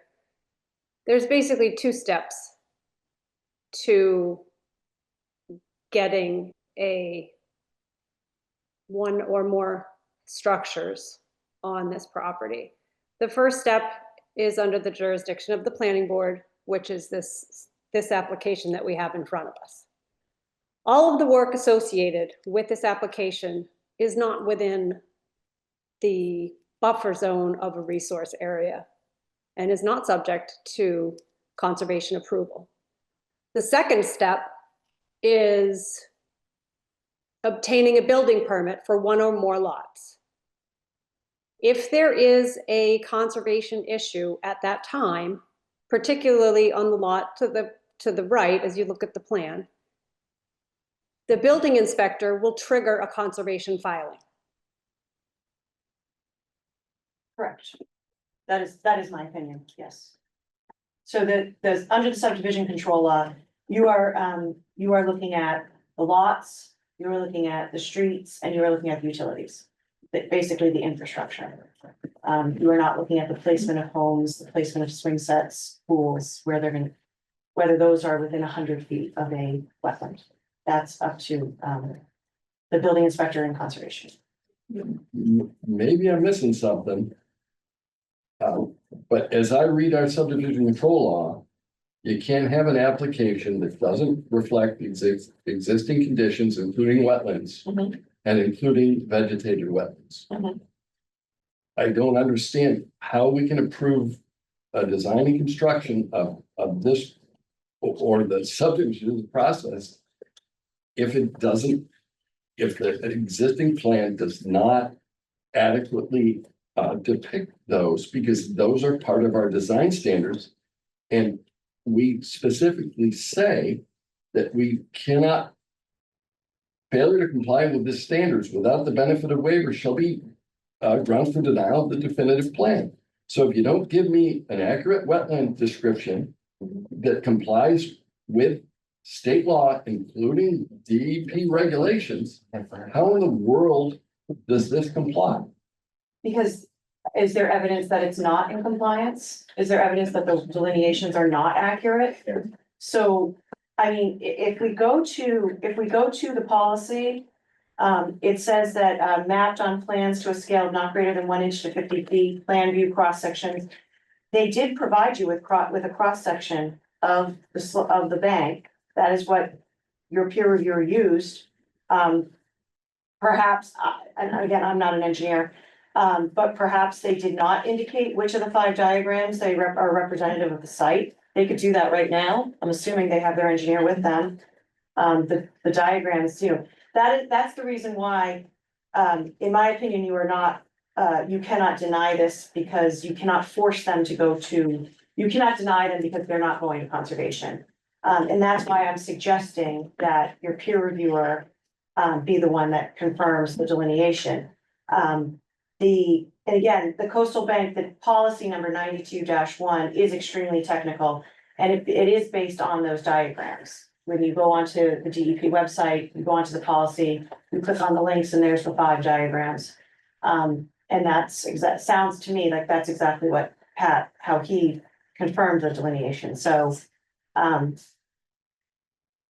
not sure what more this board can require. Which of the 5 diagrams does it comport with? I don't know if they know. The last line of this policy said the final approval of the resource boundary delineation is vested in the issuing authority, Conservation Commission or DEP. So the issuing authority, oh, if I may, is he finished? One second. The issuing authority is when you file a notice of intent or an ANRAD, which is an abbreviated notice of area resource delineation. And you do those things if you are within 100 feet of a wetland. So this planning board cannot force them to do that. That doesn't mean that that won't be done. That's very important to note. It doesn't mean that that won't be done. If they can place a house and all of the grading outside of 100 feet from that coastal bank, then it is over. But if they have to be within 100 feet of that coastal bank, they have to have it done by the Conservation Commission. It's only, the DEP is only the issuing authority if there is a request for a superseding order of conditions, but it is the Conservation Commission. When there's a notice of intent or an ANRAD, the Conservation Commission is the issuing authority. But other than that, we can't, this planning board cannot force them to go to DEP. No. Or Concom. No, I did want to run this issue to ground because we had incredibly detailed and incredibly significant input on the issue. And I was very interested in trying to run it to ground. I understand both what town council has advised and what our peer review has advised. If I may, I'd like to actually respond to your 2 questions you just asked. I want to make sure I got them right. You said, do we have evidence that the delineation is inaccurate or incorrect? Is that what you said? And or incomplete? All right, I said inaccurate, but Okay. Well, for the first thing I want to point out is that looking at the plan, and the coastal bank line extends into a neighboring property and then and he picks up again on the neighboring property and runs off the property. So it's plain that there's missing information because we don't have a full extent of the coastal bank. that's on adjacent property. It's on adjacent Yeah, property. so that's. And well, but the question is whether it's within 100 feet of the proposed work here. That's where it would trigger. So Whether it's on adjacent property doesn't make any difference. yeah, because we don't have the line, we can't tell whether it's. So the roadway is close enough to the adjacent property that you think that it's within 100 feet of I coastal can't bank? tell if you missed. That's not what I saw in plans. So I, That's what I'm trying to. Scale it out. or I guess you could just ask the applicant. It's 100 feet or not? Yeah. The property line. Right. Tell me that. I don't So. just for one thing, I mean, if we went to Conservation Commission and filed an INRAD, that line wouldn't extend onto the abutter's property. We cannot delineate the wetlands and have them confirmed by a commission member or the commission if it's not on our property. So even if we got it confirmed by the commission, that line would not be shown. But it doesn't seem to align with the regs. Yeah, the other point in terms of accuracy. Now, Mr. Count pointed out that the LiDAR topology figures being used here are originally there. And they use a technology which sort of averages it. And so the question was, this is a heavily vegetated lot. What does the vegetation do to the accuracy of the LiDAR? So I did a little bit of research into that. There's not much available for this type of a situation. It's been done for, forested tracts. And the information I was able to dig up is that, yes, there is an inaccuracy that's introduced by vegetative coast. So this calls into question, the topology lines themselves, as Mr. Count noted. These types of things are supposed to be verified with measurements on the ground. I don't know that we have measurements on the ground. It's LiDAR data that's driving this, isn't it? Next one. So most of the survey is on the ground survey. We had to supplement with LiDAR in the areas of the wetland that weren't accessible. So that's all areas that are actually well below the coastal bank. And the area, I don't know if you can quite see on the plan, but in this area here, but it's all incredibly flat. Even if you're talking about that degree of error, it wouldn't change anything in that area. So, I mean, to the point of contesting it, nothing's been provided that's stamped factually correct that proves it wrong. It's just simply making a statement, asking questions. So to say that this is wrong based on that, it's a little. No, I'm trying to explore the question. Yeah. Exactly. So, I mean, I hope that clarifies it, but it's Also, Is there a chance that the coastal bank will move in a way that the upland area will not be sufficient? I think that's the concern. Yes. There is. Yes. So I mean, we know how many feet it has to Well, move depending- to lose your upland area? I don't believe so. I believe even if it shifts to the west, it's never gonna shift west past this point of that transect that's shown. We can just shift the line to compensate for it. And that, quite frankly, assumes the waiver. The waiver of the 150 foot. The radius of the cul-de-sac. Yes, that. If you assume the waiver, I think you're right, but if you don't assume the waiver, I don't think you're right. Right, because that would push everything back, that's what he's saying. So, I think we've all been operating off of the idea that the waiver, they would request the waiver. No, they have requested a waiver. Yeah. Any other questions from the board? Stop it. Mr. Cowan. No, I've written multiple letters outlining accuracies and inaccuracies and, where that coastal bank line. The transects, where they level out to less than 4:1, that's where the top of the coastal bank line is. Again. There's nothing on the plan that says top of coastal bank line. So I. Encourage the board to take that into account when they're looking at a plan to approve or disapprove. Sorry, what was the last thing you said? There's nothing on the plan that says top of coastal bank line. Before that, The transects that define the east-west extent of the coastal bank, how big the bank is. Those transects are where the edge of the coastal bank is, so if those go up and level out less than 4:1. At those top points is where the top of the coastal bank line starts, and then you connect those two lines. So there's a line parallel to the shore that you would look over that should be labeled on the plan, top of the coastal bank line. You look at the plan. The edges of the coastal bank line that are shown on the plan don't even correspond with the transects that are drawn. Not accurate. So I'm not a professional engineer, but I know there's 3 that have worked on this project. And I don't call into question their work. 2 happen to be stamping the plan, 1 happens to be reviewing it. If I were them, I would be a little disappointed of, their career goes much longer than this 2-lot subdivision. We hired a botanist to delineate all the wetlands. They have no skin in the game. They're professional engineers, they're arbitrary people. It's easy to ask questions. We can ask the questions, we can give answers. But he did create, Mr. Count's accurate in that transects are a technical item at which, the grade flattens out above the coastal bank. That's delineated on a stamped plan. An opposing engineer with a professional engineer stamp is agreeing with that. I don't know what more we can talk about. If I may, Chair, is there any Does the applicant have any issue labeling what's referred to on the existing conditions plan as coastal bank as top of coastal bank? We have no issue with that.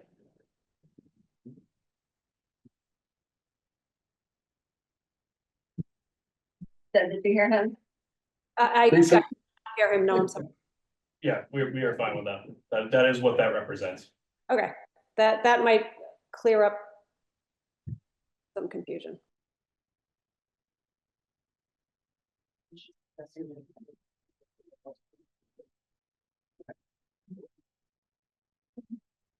Anything else from the board on that? Right, move on to another topic here, the latest. Okay. All right, and the third thing that I wanted to make sure that we addressed.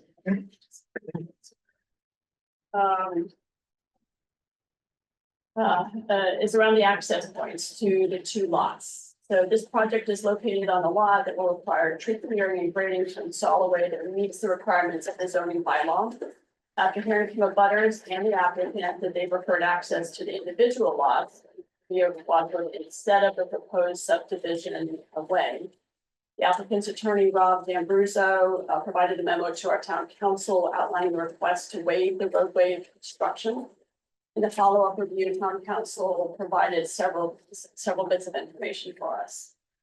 So that while attorney D'Ambruzzo pointed out and town council Questle concurred that according to general law, section 81R, planning board may in any particular case where such action is in the public interest and not inconsistent with the intent and purpose of the subdivision control law waive strict compliance with its rules and regulations and with the frontage or access requirements specified in said law. So our attorneys are in agreement there.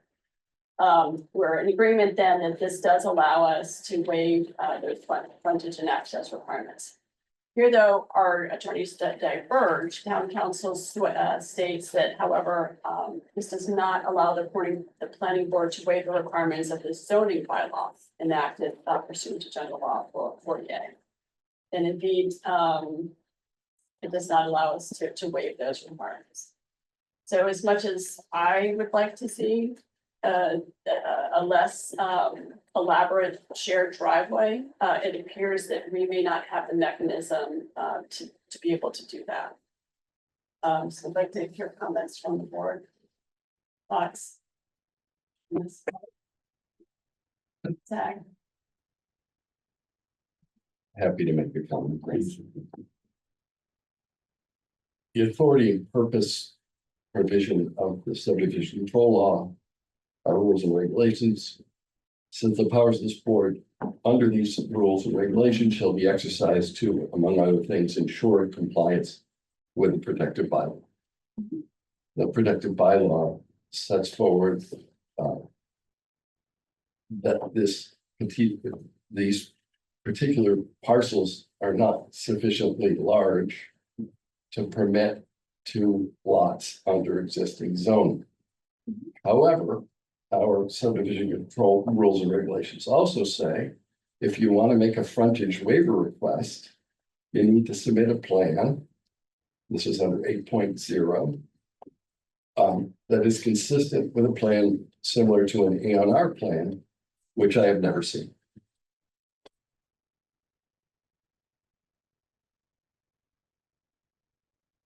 Would you like to address that? Sure, yep, I'd be happy to. So we haven't asked for a frontage waiver. That's an option. We kind of thought we'd gauge the board, and if the board is willing to grant one, that's fine. That's a different, it's kind of a different animal, right? It's not really, it's not showing a subdivision, it's not showing a subdivision layout or a cul-de-sac. It's different. You know, in this case, we proposed a subdivision. We're just asking if we can waive the paving and infrastructure requirements associated with it. I mean, I guess we've got Amy here, who I respect and, might not agree with everything that's in this memo, but you don't want to hear an extemporaneous debate on this stuff.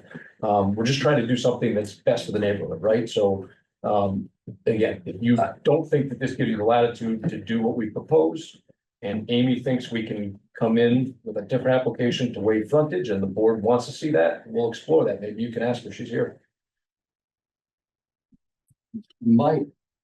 Maybe I misunderstood. I thought there was a proposal that we're gonna put in 2 driveways. I think it was just by eliminating the. Yeah, we're gonna eliminate the turnaround and put in 2 separate driveways. That proposal strikes me as inconsistent with the ensured compliance with protected by law requirement of our subdivision rules and regulations. And maybe I misunderstood Matthew last time, but we seemed reasonably adamant that that was relatively inconsistent with the manner in which we regulate property pursuant to protected by law. And I don't mean to put words in his mouth. The other issue is if you want to do something different, I don't see a plan that reflects it. So, if I may, they don't have enough frontage for 2 lots. So That we they come in as an A&R. And so, in order to get a frontage waiver from you, they would first have to get a frontage variance from the zoning board of appeals. They would get that frontage variance from the ZBA, and then they would come in and ask you for a frontage variance. Frontage Waiver, I'm sorry, waiver. So what it comes down to is that, not only do your subdivision rules and regulations require that the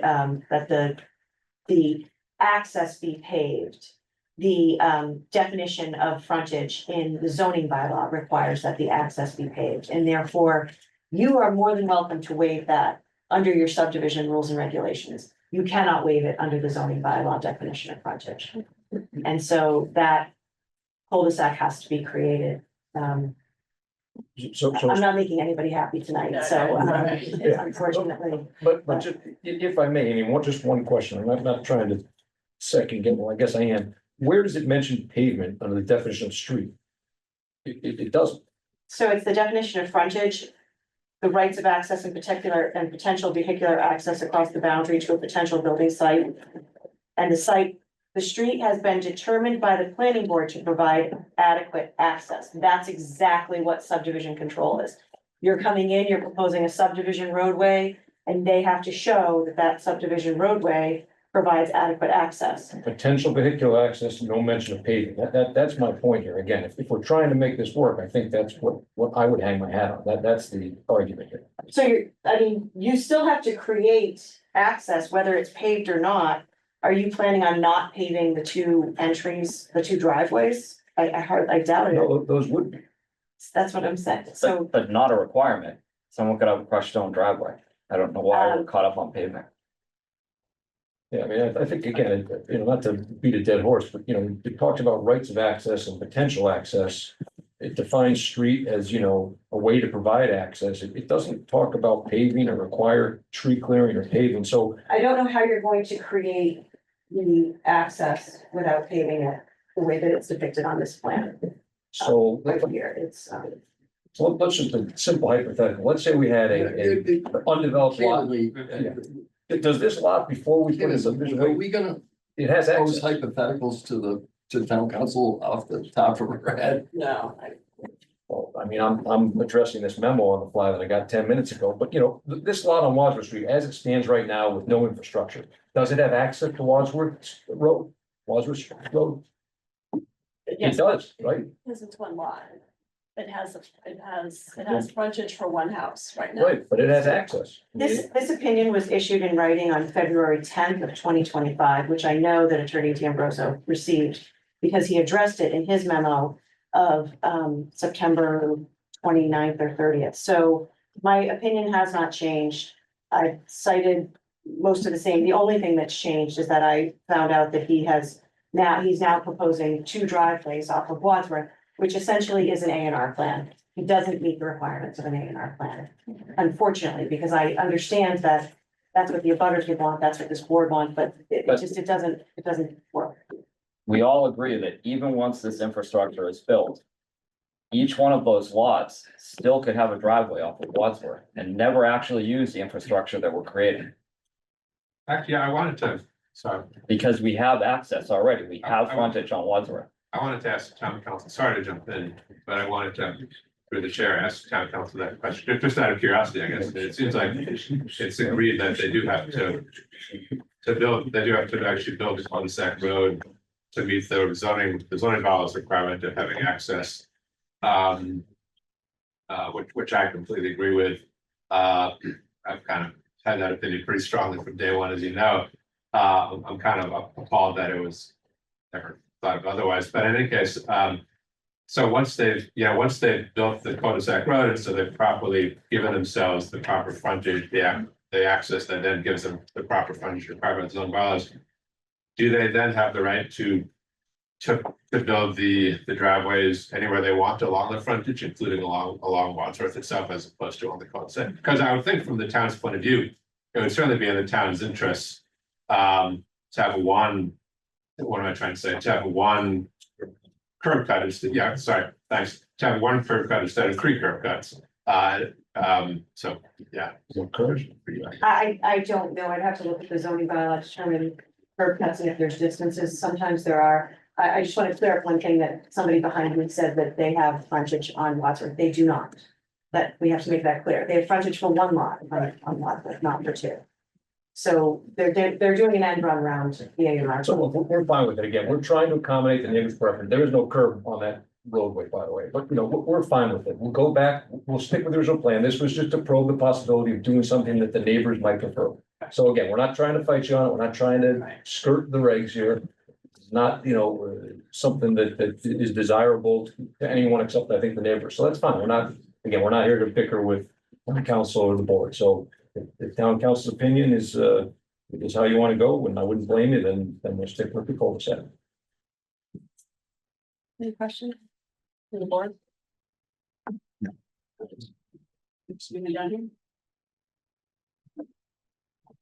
Jen, any questions? I do have a question, council. This is a shade gray question. Oh, God. I love this. So, I mean, I'm trying to come up to speed. Obviously, something that control is a huge topic, and this is a tiny project. So it's real. I've already pointed this out. It's really hard to make this work using a seal. But as I understand it, you know, it hinges on the fact that the way must be constructed in order to provide safe and convenient access, public and residents. And as I look at this, to me, it seems that it works contrary to the objectives of safety and convenience of the public, because you're talking about highway infrastructure on private property.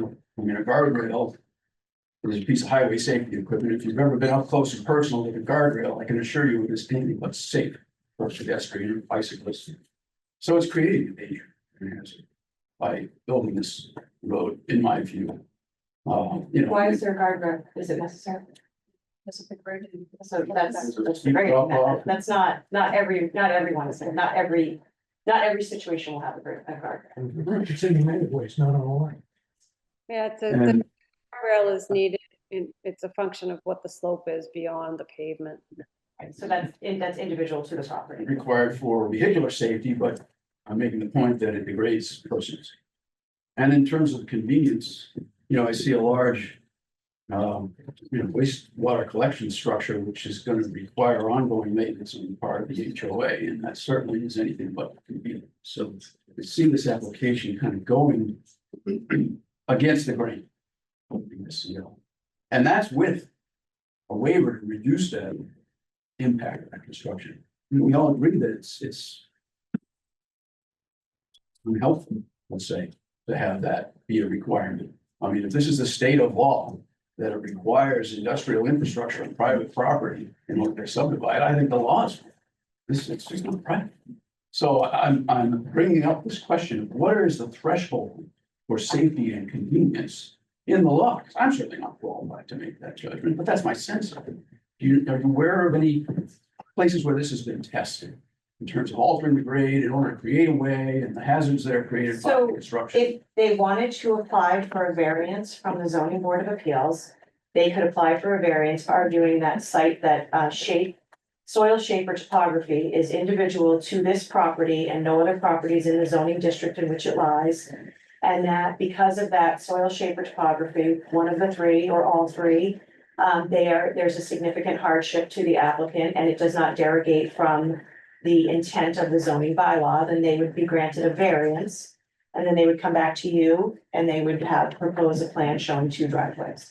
So perhaps they have topography, if there's a slope issue, I don't know, but again, variances are supposed to be granted sparingly. There's case law in that, the Lucier case, there's numerous case, the Wayland case, I can keep naming them. Right. So it's supposed to be granted sparingly. Very, very rarely, but just very positive.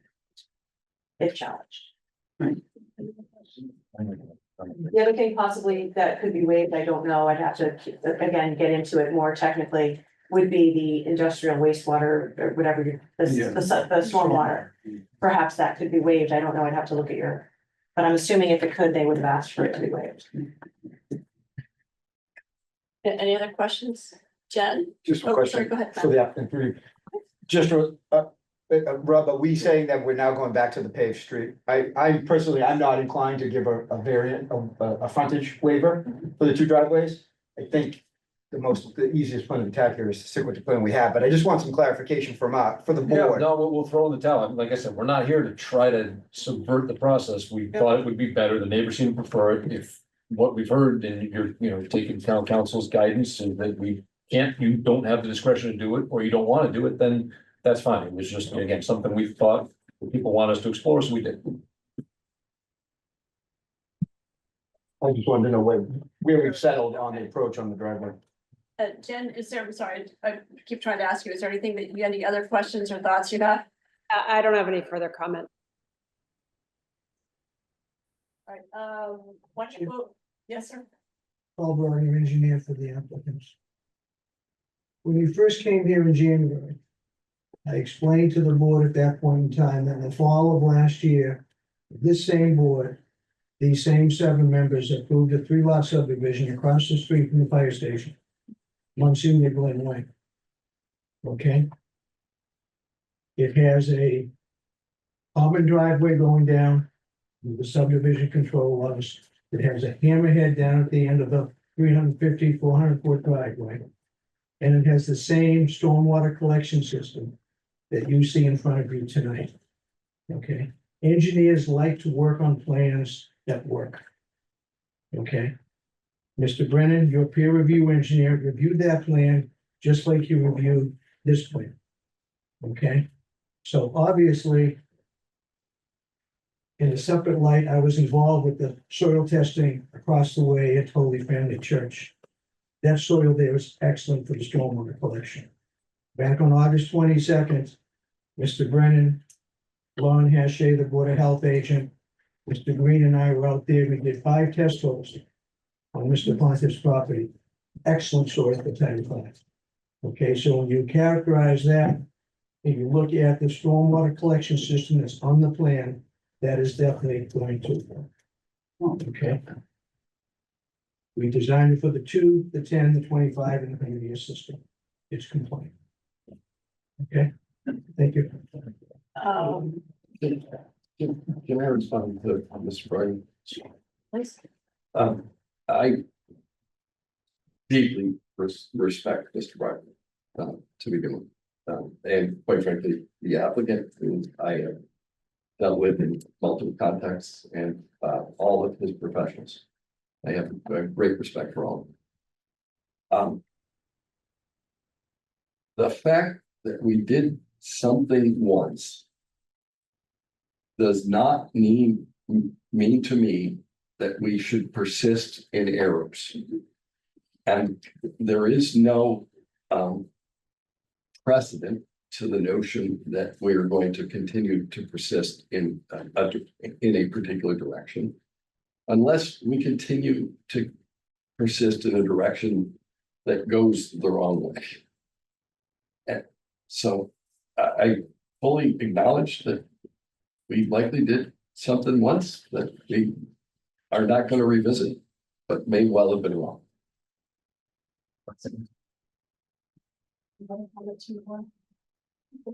I did want to go, I see, just a second, please. I did want to go over the waivers just one more time, reading through the minutes. We've gone through a couple things. Can we just touch on them just one more time? so that we're all in alignment there.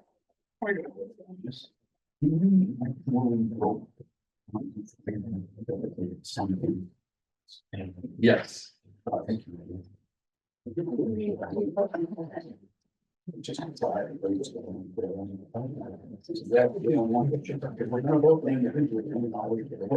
gonna be a bundle. Discuss. Yeah, I mean, I think you normally vote on them individually, right? I mean, typically, what I've seen, and town council can. You vote on an individual. Yeah, and it would be, I mean, I think the ideal way to do it, but Amy, please correct me if I'm wrong, because you know this better than I do, but would be to do that vote kind of right before you actually vote to approve or deny or approve with conditions, the subdivision application. And so I think it definitely makes sense to discuss them now, so that kind of the board knows informally, you know, what actually they want to vote on and kind of where things stand. I mean, of course, there could still be surprises in the vote, but I think it's definitely wise idea to discuss them now. If I may, Chair, I was just looking at the plans, I know we talked back and forth about granting or not granting, like the as-built, but that looks like the current plans of record are from the 22nd of September, so I'm not sure that those revisions have been made.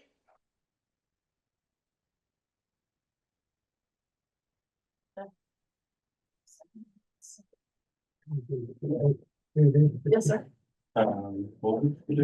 Yeah, September 15th would be it. But then I think there might have been some confusion during the last one as far as the difference between the as-built and then the as-built and roadway acceptance plan security. I think during the acceptance plan and as-built, that discussion kind of got a little confusing. I don't know if that's the difference there. So which is the most current? Should be September. Division 2. Should be up on the top right. There's September 15th.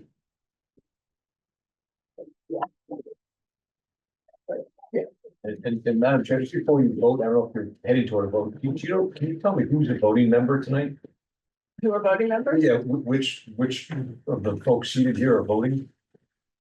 Everybody. You did your, Yep, I did a model rule left there. Everyone's eligible? Yeah. yeah. All seven of us are here. Okay, good. Yeah, I was just saying, eligible. Oh, okay. Yeah. Thank you. All right, so I think, would you ask a question about that? Yes. Okay, all right, so Jen, you were asking, do you have the most recent one? It's 9/15.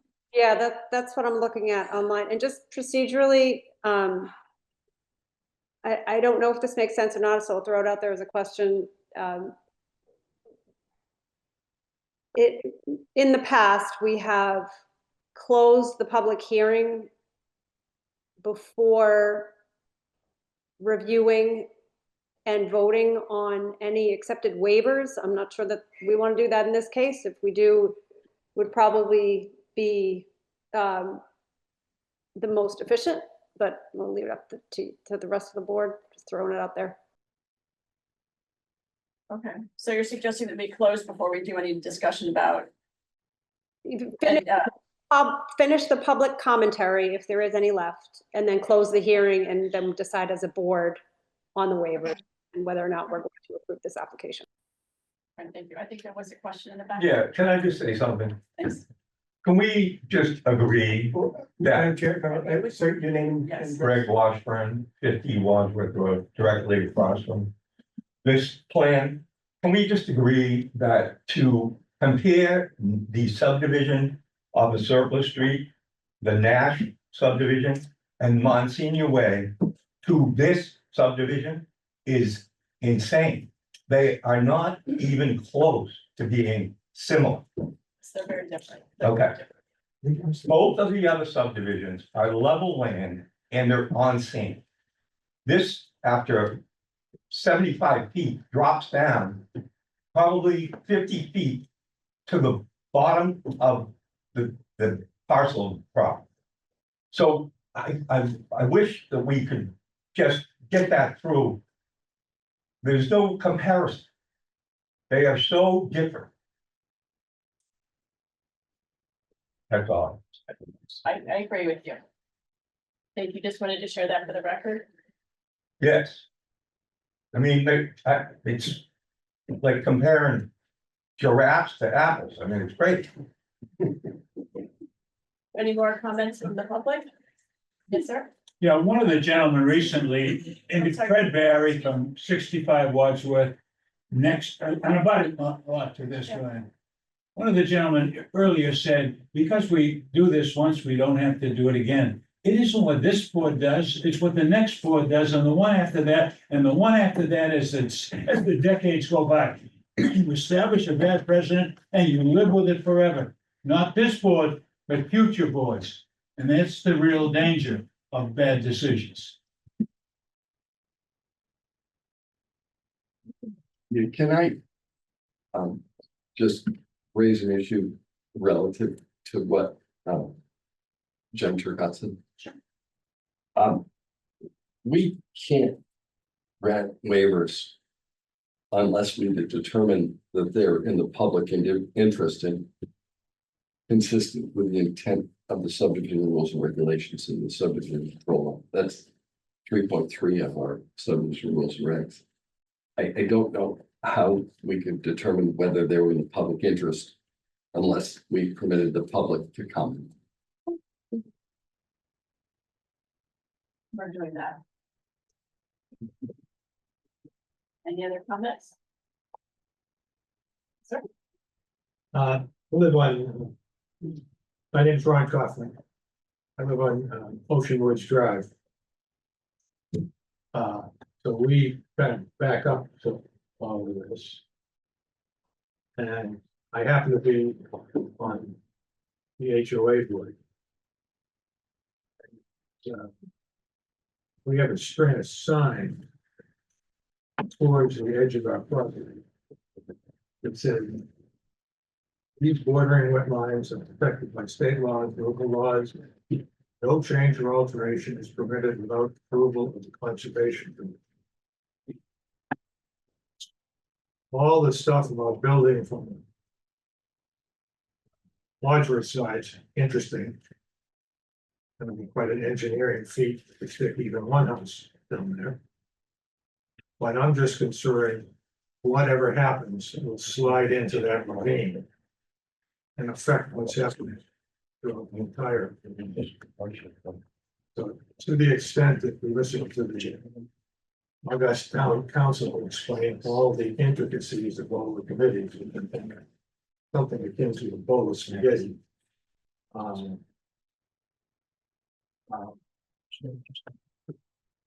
I certainly would not want to lose the pristine presentation that conservation area. A lot of technical expert.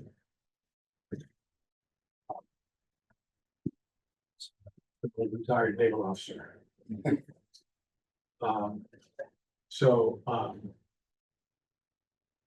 All the stuff about lines of demarcation and such, I think has some validity because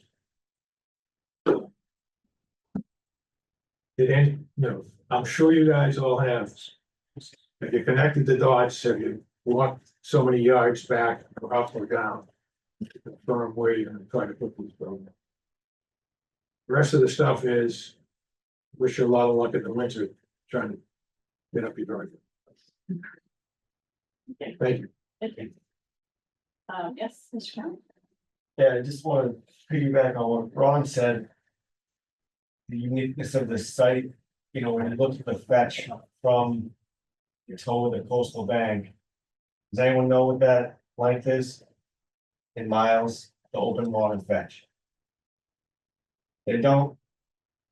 You look at the open ocean, the southeast. 30 miles. Until you hit Eastham. That's why the velocity zone is 17 feet above mean sea level. Which leads across Bay Road. It's a unique site. I mean, these things are extremely relevant, including the coastal bank, including transparency by the applicant, showing things on the plan, and consistency with public interest, you know, the comprehensive master plan for the town in 2019, the planning board weighed in on. The goal for land use and zoning, goal number 1 was continue to protect, conserve, enhance the natural and historic assets of the town. So when you vote on this project as a board, keep in mind all these public comments, all the butters that have shown up, and hope that that is represented. If we move ahead, and hopefully not, I can come back here again. for This project. Thank you. Thank you. And thank you all for coming and for being part of this process. I hope that the butters, the neighbors understand that we have taken into account all the things that you've said, and that's one of the reasons that we asked the applicant's attorney to go back and to provide a memo and some information that our town council then reviewed for us. So your time matters and your comments matter too, so we do appreciate that. So if there are any more comments from the public, yes, please. Just one quick, so we're talking about voting and discussion, but I thought prior in the comment period, we had asked them to delineate the top of the coastal banks. Are they gonna, not that I want to continue this any further, but are they gonna have to come back with a revised plan, and is it good to start voting on waivers? I'm not. Oh, okay, maybe I misinterpreted the words I voting think we earlier. could close it and then have a discussion within the board. Is that, yes? So I mean, I guess the two things to mention. I think it's just, I mean, they clarify that coastal bank line means top of the coastal bank. I think it'd be kind of absurd to have them create new drawings just to put that on. I mean, that it's up to the board, but to me, that just seems would be kind of ridiculous. And I guess second thing is just that, I guess just be careful when you close the public hearing. Once you do that, I believe you then can no longer kind of ask questions to the applicant as well as the public. And so I would kind of, if I were you, I guess I would try to discuss everything before you close the public hearing so that once you close it, you know you're ready to vote right there. Because in my experience, if you close it and say, okay, now we're going to discuss internally among the board, it seems like usually what happens is somebody says, gosh, I wish you could ask this one question that, you know, that now that we're discussing it again, there's this one question I would really love to ask so-and-so, and then you can't do it. So it's up to you, but I would really recommend, I mean, unless town council suggests otherwise, I'd recommend, you know, get all your ducks in a row, have the full discussion, and be ready to, when you post the public hearing, be ready to just go straight to the votes. That's my advice. Maybe, do you have anything? You can close the hearing. If you're done with public comment, you can close the hearing. You can vote on the waivers. Matthew's correct, that you cannot get any input from others or or the applicant. With this being a 2-lot subdivision, it seems to me that you could just vote on the waivers with it. However.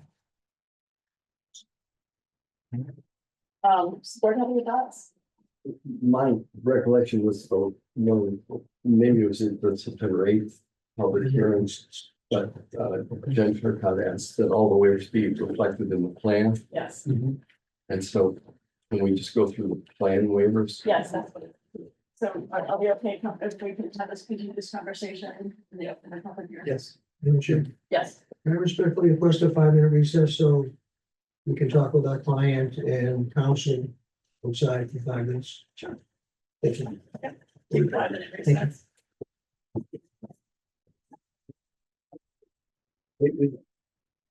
Wow, how did you feel? The Eagles lost, the Eagles lost. I'll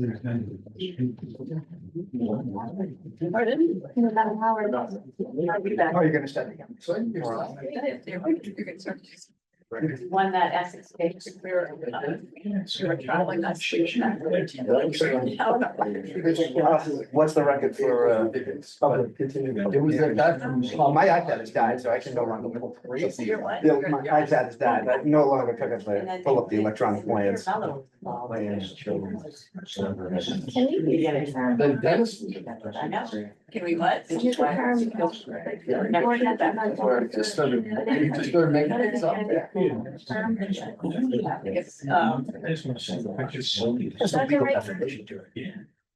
Detrimental? Yeah.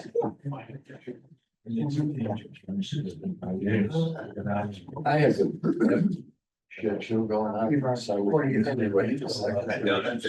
Totally requires them. Deep into the 1900s.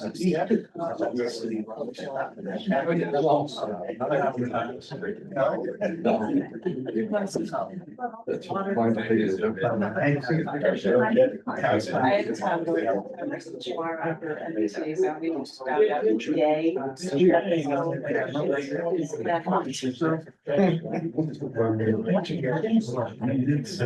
Parents, the state agency controlled this in between the right of way and the property. The property's developed, that's an office building, and they're crossing over. Can't find it on record. Oh, there you go. That's a nice photo. That was my entire. We got ours. Well, three of them. We're still waiting on the agency. But the AG. Yeah, we did that last time.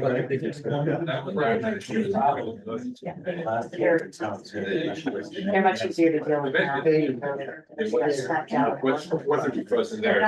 How many towns are? Very, very few. I want to say out of the 177, I want to say 134 are due on July. Yeah. And I think like about 121 have been completely approved, and like 130. It would be 130 are, they voted in time. So it's Marshfield, it's New Hampton, Middleton, oh, there's 4, and then Weston, but Weston's going to town meeting next week. Marshfield's going to town meeting on the 20th. But it was How many of them have done what we said? that's the problem with my town, that's that they put it over an existing office building. It's never gonna get turned into. Yeah, that's right. So, but unfortunately, I know we're gonna do this. We have everybody back. Okay, it was a very stressful day. You're with us, so much, no time. I'm going home to work. I need to put attorney the other deal there in California, so very. Yeah, okay, it's like not even yet. Okay, I think the board would like to go ahead and discuss the waivers in the public hearing. So we just want to get clarity, make sure we understand exactly what the waivers are, because we did request it to be on the plan. And just refresh us, on the, C2 and the left-hand side. So we just have 6 outstanding, is that correct? I believe there is one missing on the plan. Okay, so we've got the landscape plan that's requested to be waived. And could you just refresh why we wanted to do that? Why you want to show a landscaping plan right away? I think Mr. Pontiff's objective is to prepare the roadway with minimal shoulders. So we can minimize the landscaping. It's not gonna be clear cut. It doesn't have to be clear cut, so once you get to the edge of the pavement, you're not gonna have a 10 or a 15-foot open shoulder with grass and plant a tree every 40 feet like the rules and regulations kind of require in normal subdivisions. So we just wanted to keep this as small and as compact as possible.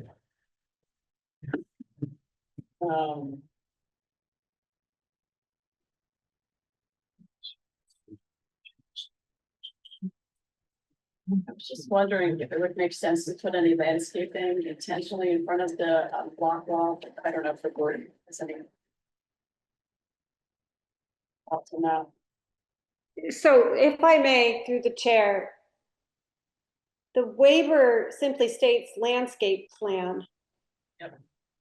But I think that in addition to waiving the requirement for a landscape plan, the applicant is also requesting a waiver to the requirement of placing the street trees, which is another waiver above and beyond the need to submit a landscape plan. Does that make sense? Landscape plan usually includes the trees required by the planning board. So if they're every 40 feet, then we would include that, so. It's kind of a very de minimis issue, but it's not, it's only 40, 50 feet long. What do you say is only 40 to 50 feet? Right, coming in before the units.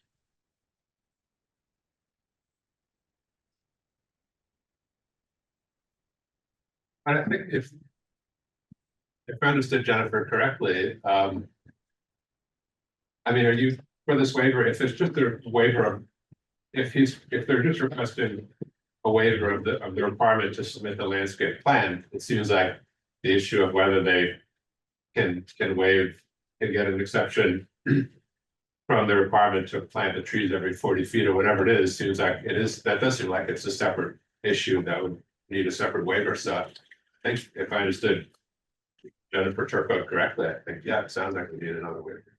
That's what I meant.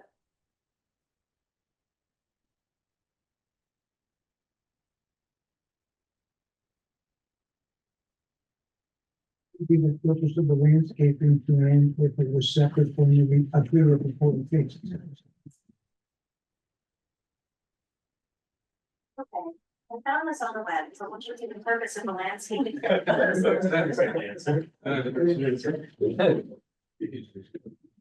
Let me ask you a much more narrow question. How is the waiver of the landscaping plan consistent with 3.3 of our subdivision rules in the public interest? Because we're gonna leave the existing vegetation in place, which will be much more significant than clear cutting it, and providing one tree on each side of the road. But you didn't answer my question at all, because what I asked you about was landscaping plan. You were gonna give, how is the waiver of a landscaping plan consistent with a public interest? I think it's a matter of just efficiency for the process. You know, you see a number of waivers that frankly, Mr. Dennison, to be honest, it's hard to justify them on that basis, like waiving the scaling on a plan. You know, that's done so you don't have a plan that's the size of the floor of this room, just for practical purposes. So, you know, I guess that would be my response is, you know, the plan itself is a technical waiver. I don't think we truly could justify it as public interest. It's more of a technical item.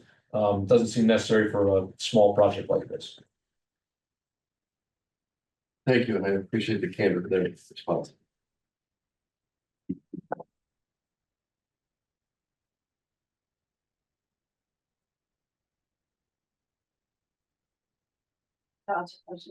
Well, I guess, Madam Chair, in reaction to Jen's comment, I just did I know you can't rely on the dimensionality of a computer image, but rough estimate indicates that driveway is probably 50 feet, 60 feet from the back.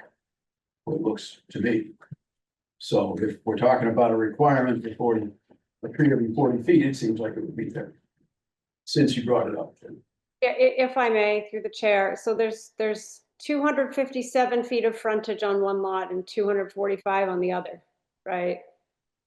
So that's about 500 feet of frontage. So what the planning board's requirement is street trees every 40 feet.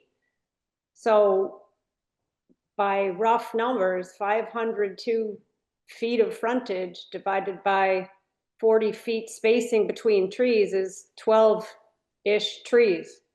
That's the waiver that should be. Well, in addition, I mean, I don't necessarily have an issue with not, and I'm speaking just for myself. I don't necessarily have an issue with not submitting a landscape plan. The reason being is that, you know, individual homeowners, I would want them to be able to have the flexibility to do what they want with their property. So I don't necessarily have an issue with the waiver of the requirement to submit the landscape plan, but what I do have an issue with is the waiver that isn't here about not planting any street trees. Josh, that total square footage that Ms. Turcott mentions, I think that includes Wadsworth Road, right, Matt? Yes. Yeah, so we wouldn't be planting trees along Wadsworth, just the subdivision way, right? Correct. So it's not 500 feet divided by 40. Maybe it's the center line of the new road, which would be significantly less than that. Yeah, I mean, I think it is much less than that. Okay, I see what you're saying. Yep, I did include all of the Wadsworth Road frontage in that. So yeah, my math is off.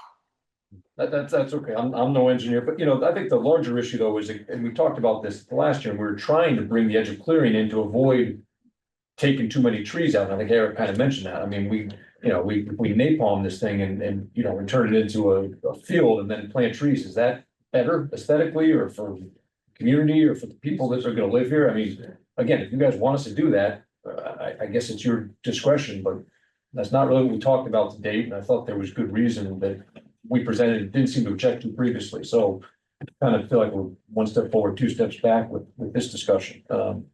But again, it's a waiver request, so if you guys want to impose it, that's up to you, but I thought we kind of kicked this one around. Well, I guess the impression was that we were talking about not clearing everything all the way back, right, which is, Mr. Ponte said that plans, he's hoping not to do that, that's not part of his plan. Right. I think it's more the front.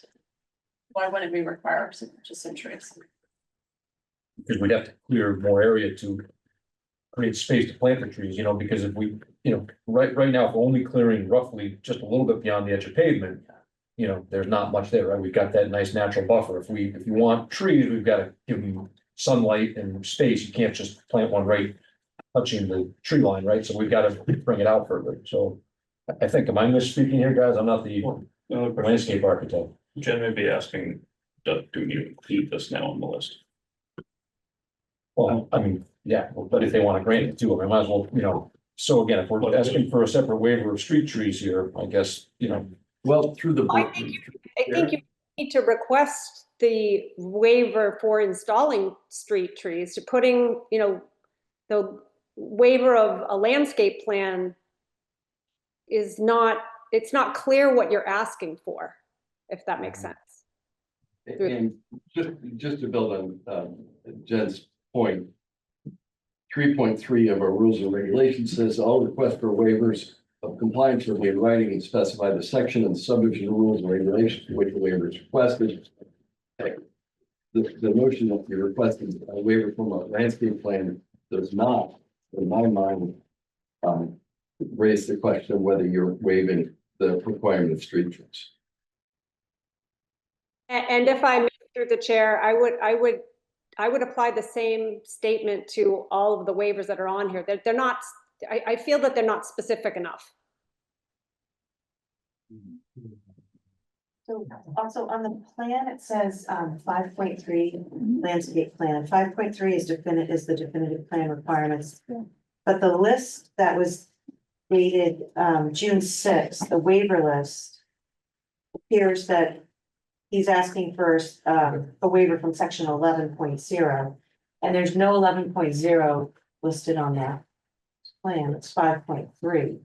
That doesn't, this is not specific. You do not want to waive 5.3. If you waive all of 5.3, you've waived your entire, all of your, just don't do that. So that needs to be fixed. Are you able to point to a specific place in the subdivision rules and regs that you're requesting, where you're requesting the waiver? So I think Mr. Brogna did on his June 6, 2025 letter. Number 3, he says landscaping plan. And he's asking, and then he says, the natural landscaping that exists there today serves a very beneficial purpose with no additional landscaping needed, period. And then he just writes section 11 shade trees, period. I think that might be the section. That was Mr. Brogna, June 6, 2025. That's the only list of waivers that I could find. And this has 9 waivers. The plan has 6, but then we've been told verbally that there's 7. It's a little confusing. And Jen raised the question of whether there's sufficient specificity in the plan to understand what we're asking, so where. So the waiver list does have more information, but I think the waiver list, I think it needs to be updated. Because again, it has 9 waivers. Right, and the letter, the first one was the water distribution, this is the letter of the text. Yeah, the water distribution system is the first one, The yeah. first one was water distribution system, 5.3.3. And that one does with your rules and regs. So that's the second one that's on the plan. Yeah. And Yeah. then the second. If I may, Chair, I think that the letter from Mr. Brogna at Seacoast Engineering describes the waivers sufficiently. It's just that that information didn't make its way onto the plans, which become, part of the record at the Registry of Deeds. And I think that that's something that we asked for at a previous hearing. We did ask for that. We couldn't see it make sense. So the second one was the roadway plan, 5.3.8. And that one has to be changed because in the letter, it says no road is planned, just a single driveway for access to one lot. That's not the case, right? Right, so if we're changing that, since we're now putting in a road, does that need to be changed? If I may, through the chair, it's at a minimum of access to 2 lots. Right.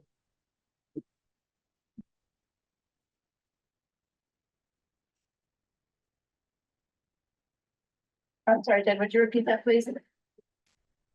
So Mr. Brogna's letter from June 6th. Item number 2 in the list of waivers. Roadway plan profile and cross section. No road is planned, just a single driveway. While it is a single driveway, it's access to 2 lots, not 1. That's all. The initial plan from June 6th, when we submitted, was for access to the right of way for 1 lot, obviously before town council provided their opinion, so obviously many things in the June 6th letter have changed a little bit. Do you have an updated list of waivers in a letter, or? I don't have a letter with new updated justifications, but we have, as Mr. Green has said, we have 7 waivers right now. Okay. And which all have to be in writing under the subdivision rules. Has to be on the plan. well, they were in writing on June 6th. What you just said, right? Right, the 7 have to be on the plan for us to approve it. They're on the plan. They're not on the plan. Title's wrong.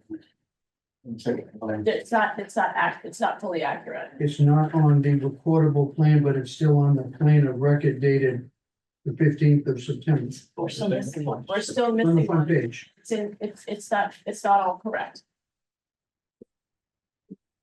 Information in the landscape plan is listing as 5.3, which is not correct. It's 11-11.0, page 39 of the regulations, which is what I have in the June 6th letter. So I could, Okay. Find the shade trees. Yes, please. I'd be happy to, As Attorney Purcell mentioned, 11.0. I'd be happy to work with engineer Josh Green.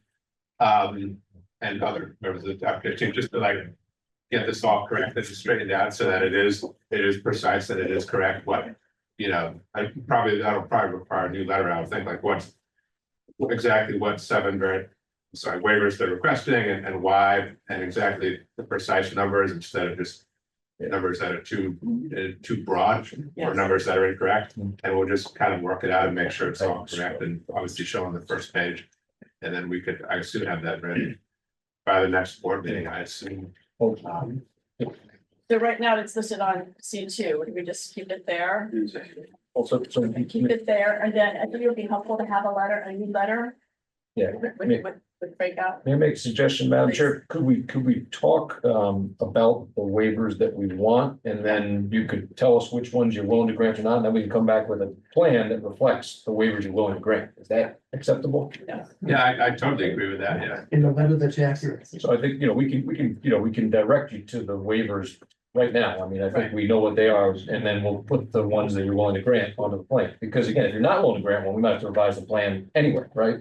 So I think it would be less efficient to come back with another letter, come to another hearing, Yeah. I agree. present them, then you say, well, we don't want to give you number 5, and then we have to come back with another plan. So if we could just, That's why we're having the conversation. Yeah, We're trying to get I there. thought Matt was kind of pointing us toward, send a letter and let's pick it up next Oh, time. no, that was not mine. Oh, okay, all right, gotcha. I don't know how this suggestion complies with 3.3 of our subdivision rules, which requires that all requests for waivers shall be in writing and shall specify the section in these rules. I don't know, let's talk it over, does not comply with 3.3, in my view. Do you want to see them in writing? Yes, Okay. that's what the rules require. And then we have the details to back it up, okay? That's fair. I agree with Wade's point, but I also agree with the applicant that we ought to at least here and now, while we can, in a few short minutes, enumerate Yes. the waivers. Just put a number on every one, so you know how many there are, know what to call them, and you can describe it. Yes, Mr. Town. There was a letter written by Justin Hale on the 24th of September, where he brought up some issues with the plan, including a cul-de-sac not adhering to town requirements. To the 3% max slope of the street. And also. Not adequate distance between the stormwater chambers and retaining wall. Needs to be a minimum of 10-foot horizontal separation. Current plan only shows 5 feet of separation. And he asked the question, has the applicant shown that they can provide a cul-de-sac that conforms to the town requirements? I.e. max 3% slope, appropriate layout of subsurface stormwater system, still maintaining the required 40,000 square feet of buildable area in each lot. And there's a multitude of things. I know he's a landscape architect.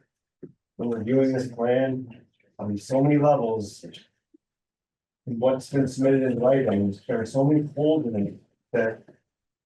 I think. In order to serve due process, it makes sense. To request the applicant. To resubmit. Everything. Well, hold on a second. So I understand. Thank you for bringing up that letter. I did mean to ask, Matthew, could you just make sure that Pat has a chance to review that letter and make sure, because this. Our current viewers already looked at the plan, and so. What's the date on that one? September 24th? Which one? Yeah. The one Mr. Moody. What was the day of the last hearing? 22nd.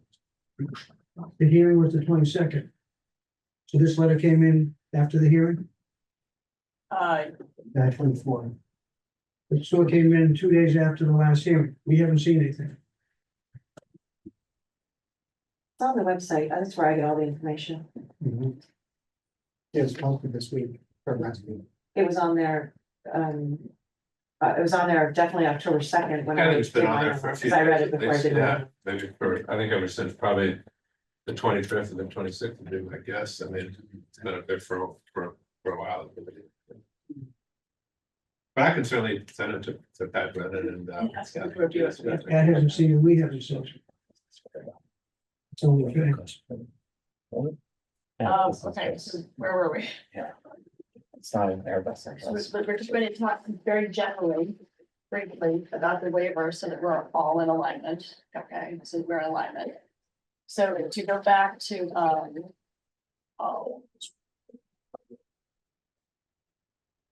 Mr. Brock's letter of June 6th, so we talked about the water distribution system, so that's 5.3.3. The water and sewer superintendent was comfortable with that. The second one is the roadway plan that would need to be changed to apply to 2 lots. That's 5.3.8. Now that we're talking about 2 lots, do we need to see a cross section of this? Pat, when you said something. who's comfortable with it, and he's gone. That one, Madam Chair, is just, I don't think it is, whether it's one or two lots or what, it's just the, how we show the roadway. So I think we did talk about that last time. At some length. Thank you. And then the third one was a landscape plan. So this says, Sprogna, you noted here, there'll be minimal tree cutting for the roadway within the proposed ROW right of way. Natural landscaping that exists there today serves a very beneficial purpose with no additional landscaping needed. Section 11.0 shade trees. So I think actually the waiver is not a waiver for landscaping plan, it's a section for, it's a waiver for shade trees. I think it's both. Oh, Right. okay. So is that two waivers or one combined? Two?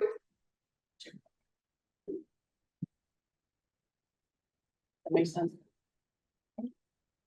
Next up was environmental impact plan, section 5.3.9. We talked about. Sure. It is in the June 6th letter, I'm not seeing, I might be missing or misunderstanding something, but the waiver for the 150-foot radius of the cul-de-sac, is that inside the roadway plan profile and cross section? That is the seventh waiver that Mr. Brennan brought forward in his first peer review that was put on the revised plans last month. And what, it's the waiver of which provision of the bylaw? Of the subdivision. Maybe 7.3.10, Mr. Dennis, I think. That's not on the plan. That's the one that's not on the plan. It's also not on the June 6th letter. Okay, thank you. Right, and that's the one I want to talk the most about. Which one? 7.3.10. Which is not even. That's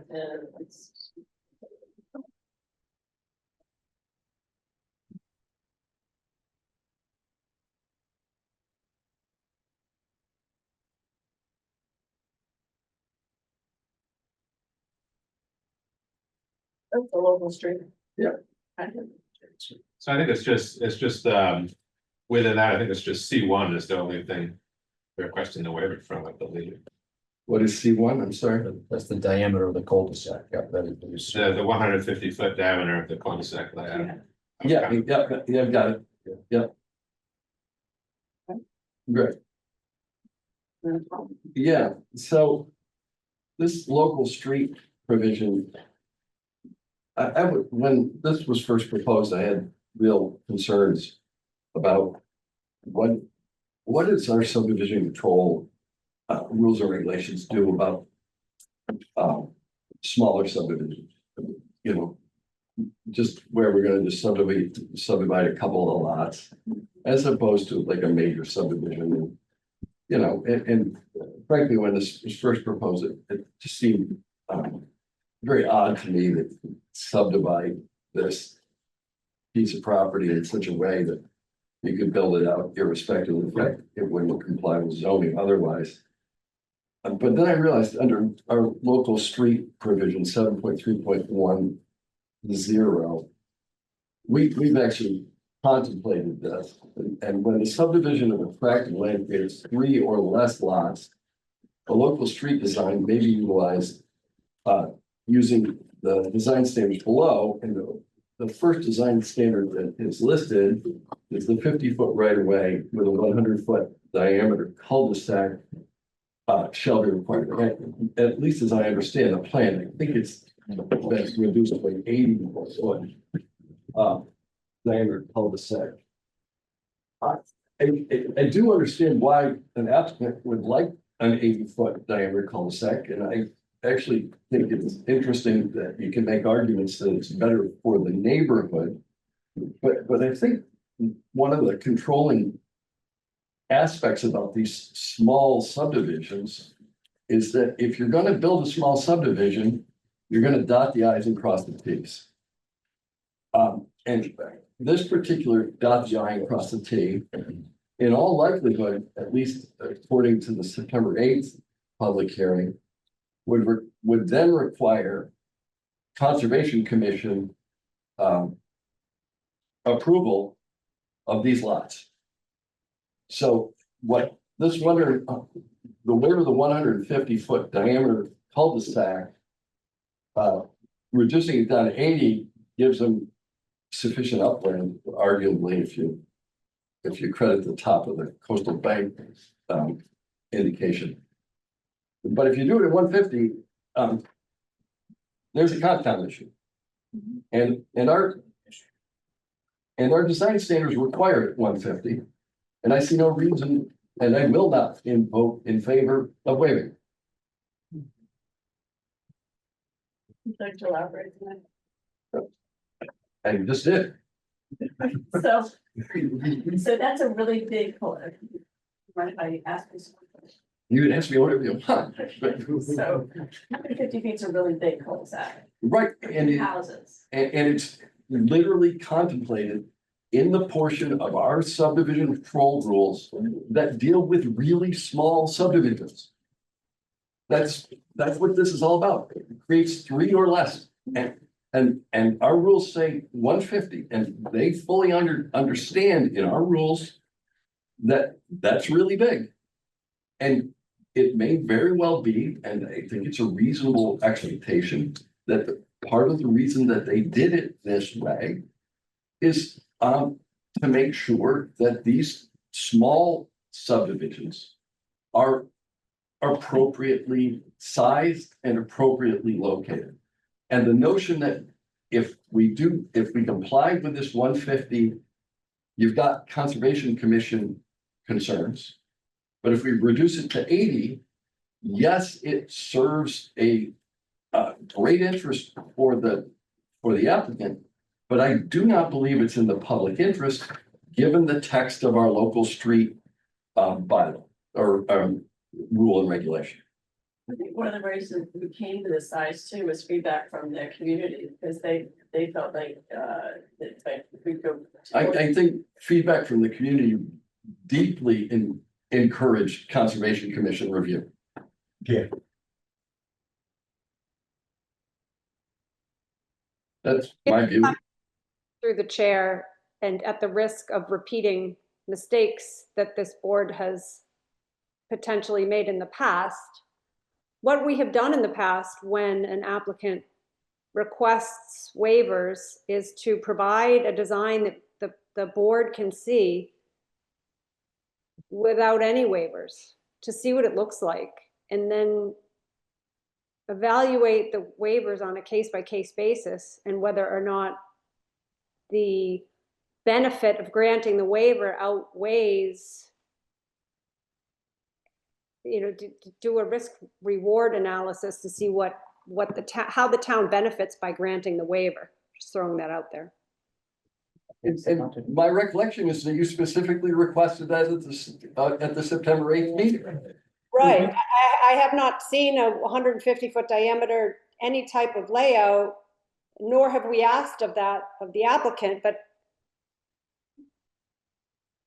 So we talked about this at the last meeting at length, and again, I asked point blank, I said, so you guys don't want to see that layout, right? Because no one thinks that's a good idea, and everyone, again, I mean, I don't want to speak for you, but we were all here, everyone said, yeah, no, we don't want to see that, that's a crazy design. So again, we're recycling things we've discussed, which that's your prerogative, but at some point, if this is a process that's just designed to frustrate my client's intentions, we're gonna have to go another way. This is really very strange the way this is unfolding. And we talked this one to death. You didn't want to see the houses back further toward the wetland. You didn't want to see a large cul-de-sac that cleared a bunch of trees. The neighbors didn't want to see. We talked about all this. So again, if your intent is to frustrate this project or make it more difficult, I get it. And that's something you can do whether you pay lip service to not doing it that way or that's the true reason. But I mean, in all candor, you can try to talk to this in any way you can. People vote at the end of this process. And I understand that you're suggesting that somehow we're trying to frustrate your client. My suggestion is that you're asking your client to comply with the rules. And when your client asks not to comply with the rules, we're having a discussion around it, but that's just my view. If I may, through the chair, showing the layout of a cul-de-sac with a 150-foot diameter does not mean that that entire 150-foot diameter gets constructed. It's simply the limit of where the public right-of-way ends and the private property begins. The driveway and the drainage and all of that that gets constructed could be in the exact same place. No, we've introduced the town council, the driveways have to go to the end of the cul-de-sac, remember that whole, we've talked about this like 3 times now. Town council reiterated tonight that she wants to see driveways or opines that you have to, as a board, require driveways and pavement that extends to the edge of that layout. So again, we've talked about this.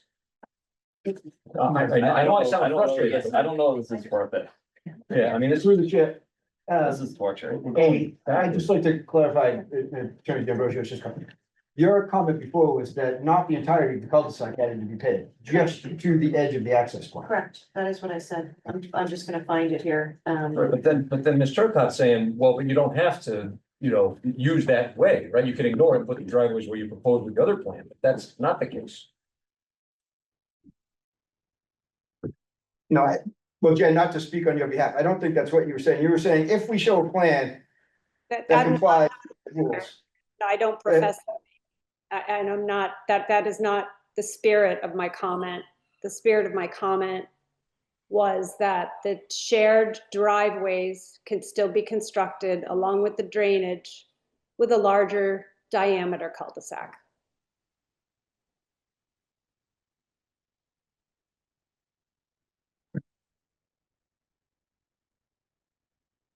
So, Jen, I think when we talked, I understand what the Attorney D'Ambrosio is saying, is that we talked about not actually asking the applicant to create a whole new design, but I'm trying to understand what you're asking for. I think might be slightly different. And that would be just showing the, or is it? Because 150 feet pushes the property, pushes the building back. Is that what you're looking for, to see the 2 different designs? All I'm saying is that in the past, when an applicant requests a waiver, they have submitted a plan that shows no waivers. And we work backward from where they do it without any waivers to how they would like to do it and assess the public benefit of doing it the way that, designing it the way that the waivers granted allow. If that makes sense. Yeah, it is. It just, I thought we agreed, we talked as a board and we said we weren't going to require that. So is that something that the board now wants to require? To frustrate anyone or beat a dead horse. Yeah. It just seems like there's a lot of confusion and frankly, if Wayne's being honest here, and Wayne, keep me honest, he's not willing to grant the 80-foot waiver. I personally wouldn't grant it absent some compelling reason to do it. And it struck me that the principal reason it's 80 feet is because that provides upland without having to go to Concom. That's not a good enough reason for that. So may I respond to that briefly? First of all, Concom is not a damning proposition for this project. Again, this is, even if this were part of this project were jurisdictional with Concom, I think you're making sort of the assumption that Concom would frown upon or not approve it. This is all be buffer, work in the buffer, not within the resource area. I mean, there's generally a presumption that that some activity can occur within the buffer, but leave that aside. Again, I think there is a compelling reason not to do a giant cul-de-sac. And we talked about it at the last hearing, but just to repeat it very briefly, it's to pull the houses closer to the street and clear less land and keep them away from the wetland. Because again, we're not just concerned with avoiding jurisdiction. We're also concerned with not being close to the wetland, even if we can get that project approved.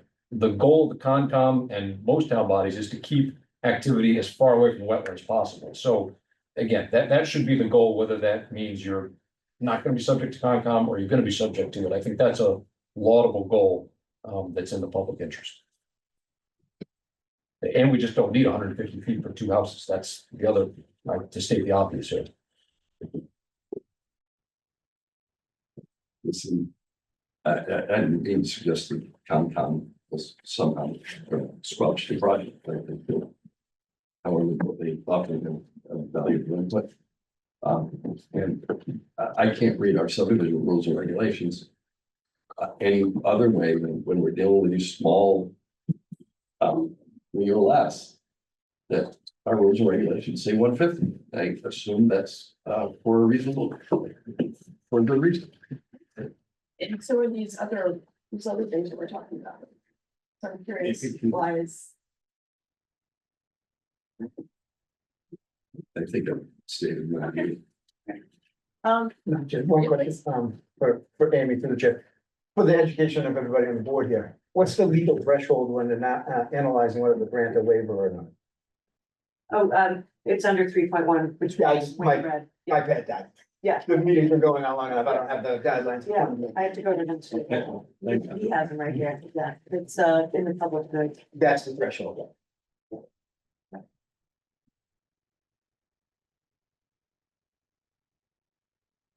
We've got to make a finding. It's both in the public interest and consistent with the intent and purpose of the subdivision rules and regulations and the subdivision control. Okay, thanks. So one of the most common waivers in a significant subdivision is sidewalks on both sides. So your rules and regulations require sidewalks on both sides. Oh, there's a waiver to only require sidewalks on one side. That waiver is almost always granted because you're still allowing pedestrian access. You know, that's something, that's what I always think of when I think of a waiver. You're not derogating from the intent of the subdivision rules and regulations, which is to provide pedestrian access. And so you have a sidewalk on one side. But you're also not really construing that as that's in the public interest to only have one sidewalk. So again, I don't think you can be It's too in the literal. public interest to have a sidewalk. To have one instead of 2 is in the public interest. Well, I don't see a difference between, I'm not gonna get into it. Again, that's my point, is I don't think everything is put under the lens There's of no difference public between one interest. and two, we have to cross the subdivision roadway, but maybe that's the problem. all right, so any other thoughts on the, this is the, roadway acceptance, no, which one is that? No, I think this is the one that's not listed, so this is 7.3.1, 7.310C1. Local street. Uh-huh. Which, yeah. Madam Chair, Please. I wonder if, I mean, Sorry, go ahead. this might be a little cumbersome, but it might be worth it, just to take the temperature of each board member, since I guess all 7 boards on this one. Just, I mean, if there are like 4 or 5 board members who, favor granting a particular waiver, then I guess that's be relevant or sufficient, I suppose, but it depends how you want to sort of proceed with this. I was just not- about to say the same thing. I think that this particular waiver is critical to this project. But then we should do this with all the waivers to be consistent. I think. I think the other waivers probably are not so critical to the project, and maybe there won't be as much disagreement within the board anyway, but this one, maybe it's worth just asking each board member, where do you stand on this particular waiver? How do y'all feel about that? Doing a temperature reading?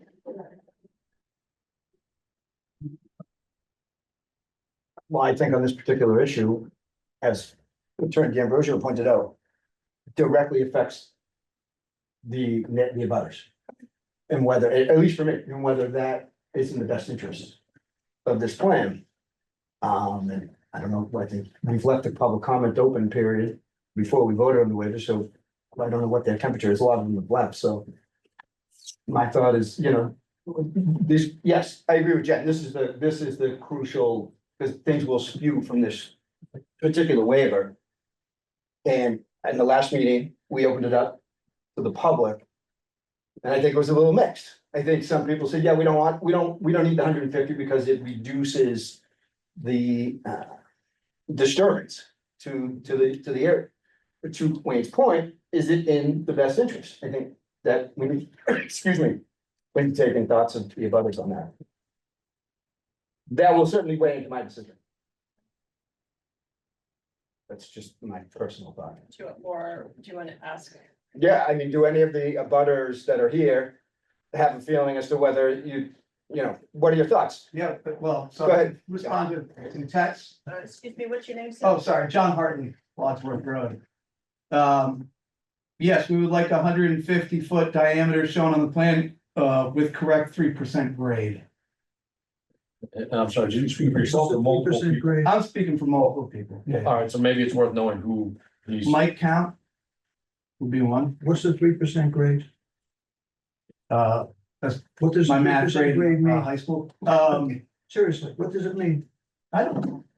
It's has to, I assume, do something with your topography. What does it mean? What are we supposed to look at if you're saying meet the 3% grade? I'm just saying, asking what, or mentioning what was told. Sorry, now 5 So you're minutes. passing something on that somebody else told you to say. It's in the letter from the Yes. 9/24 Yeah. email. It's Yeah, 7. Mike, he's just sitting here and Yeah, he he's staying actually, right here. He's pretty knowledgeable. he, But wouldn't He- Pat he Brennan wrote a have letter talked about about this? I mean, this is, I've never seen anything like We would this. like input just from the people who are here, Oh. please. Yeah. I think Well, that- can I ask one question? So the bylaw says to do 150 feet, right? Wouldn't you start there? And then if it works out nicely and there's no conflict, but it looks to be better at 80 feet, then you shrink it. But you have to start at 150 and make sure there's no issues, correct? Wouldn't that be a So we're proper asking, we're protocol? asking you as neighbors, would you rather see a 150-foot shared driveway or an 80-foot shared driveway? This is all approximate Not on a plan, you mean in real life? in real life, yes. So are you asking the neighbors to conceive of a plan that nobody has ever drawn in such a way? Yes, well, this is hypothetical, we're All right, asking all their neighbors, am I correct? Matt? Is this what you're? Well, I think what I'm trying to get to the crux of is Attorney Jim Roger said, hey, we settled on this last meeting, and we're doing 80 feet, and I think part of the reason we settled on, or can preemptively may have discussed the 80 feet, was the input from the abutters that they would like less disturbance. Now, Wayne has, as we are right to do, has revisited the issue, saying the requirements under the rules and regs is 150 feet. What is the best, why Wayne is at? Explain to him why it is in the best interest of the town to waive that. And my only point was, I think that a butter's perspective weighs in somewhat. I don't know how heavy the percentage is, but weighs in somewhat as to whether that's in the best interest of the town. That's why I was saying, get their thoughts, but it is tough to see it without. Without the drawing. Yeah.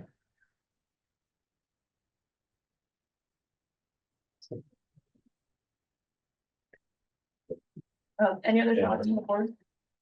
On this particular topic? Well, I want There's something else waiver. ask that follow up to Jen's point that she stated that the established practice is to have a compliant plan.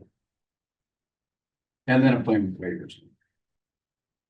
So I understand that this is not following the established practice, that the planning board has taken it all Yes. by advising you not to do that. Jen raised this before, and we decided as a board that we didn't want to see the other plan. Yeah, that was my error, because.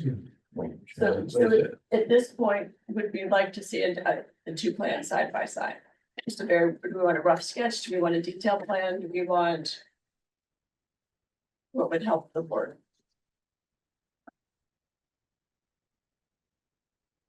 I personally would like to see a subdivision plan that doesn't require a single waiver. Anyone else? I agree with Wayne.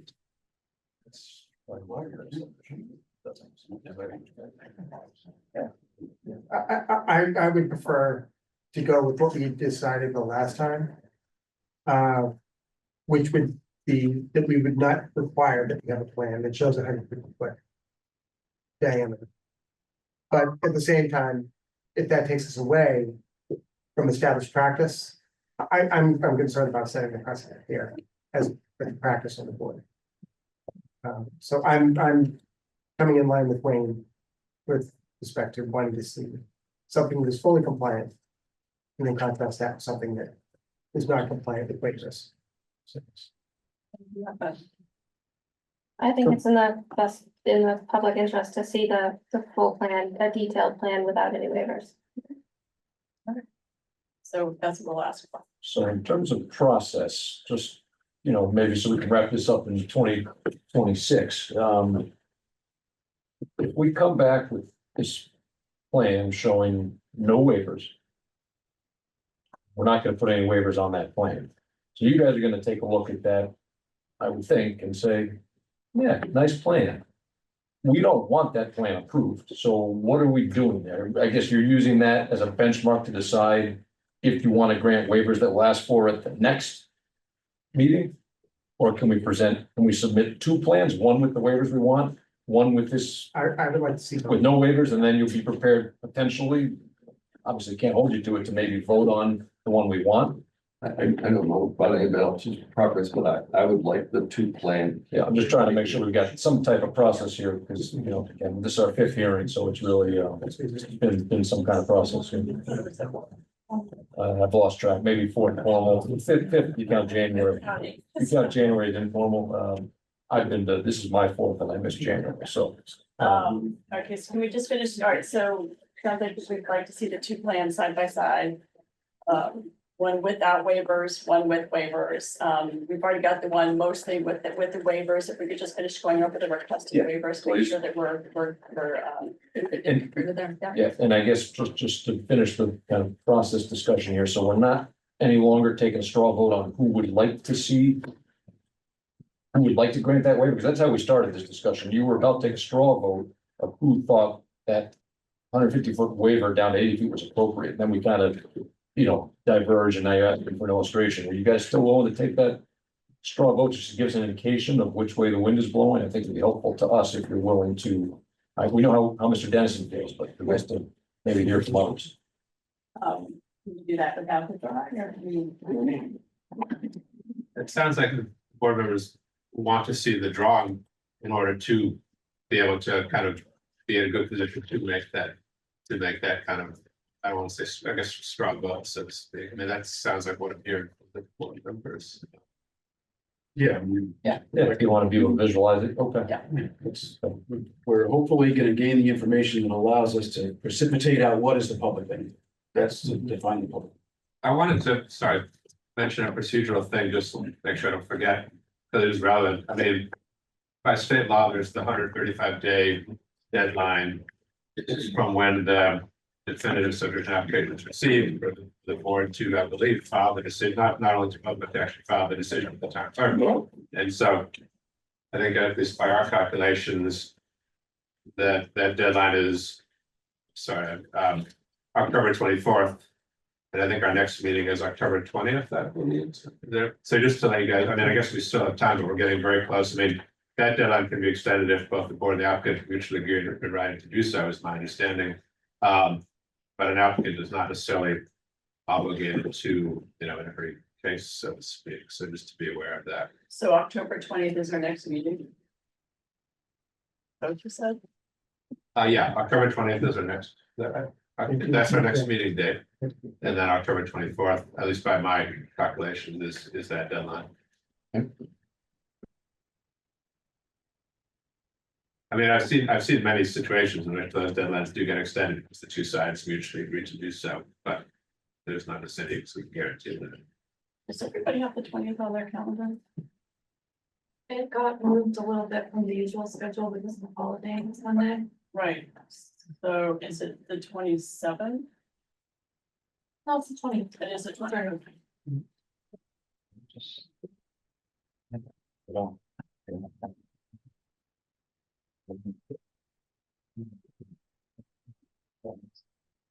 I'd like to move to continue this public hearing until October 20th. Just when you're finished going over their waivers, so that they know what to put on the board. What they're gonna do. Candidly, they have a list that doesn't comport with the list that was provided in June, or that's listed on the, on their plan. And it seems to me that they're required to come through here and tell us specifically in writing what waiver they want, which subdivision rule and regulation they want, because our subdivision rules and regulations specifically require that. And what we get off the top of somebody's head, or, well, the landscaping plan means, oh, we don't have to put up trees. None of that is of any utility to me at all. That's fine. If you could please provide a detailed letter with the waivers and outline them in the sections and just the, And we'll put them on the plan that we'd like to have approved, yes. not on the plan. that Yes, shows so no. on the plan and in the letter too, like the letter that you provided was Yep. very helpful, was very detailed, that will give us some. So if I may, through the chair, for the next time we meet, if I may summarize what the board is asking for. One is a plan without any waivers.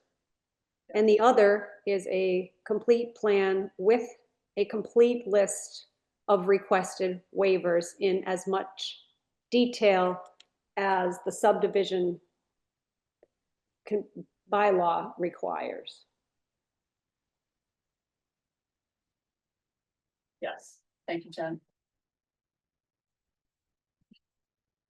Yes.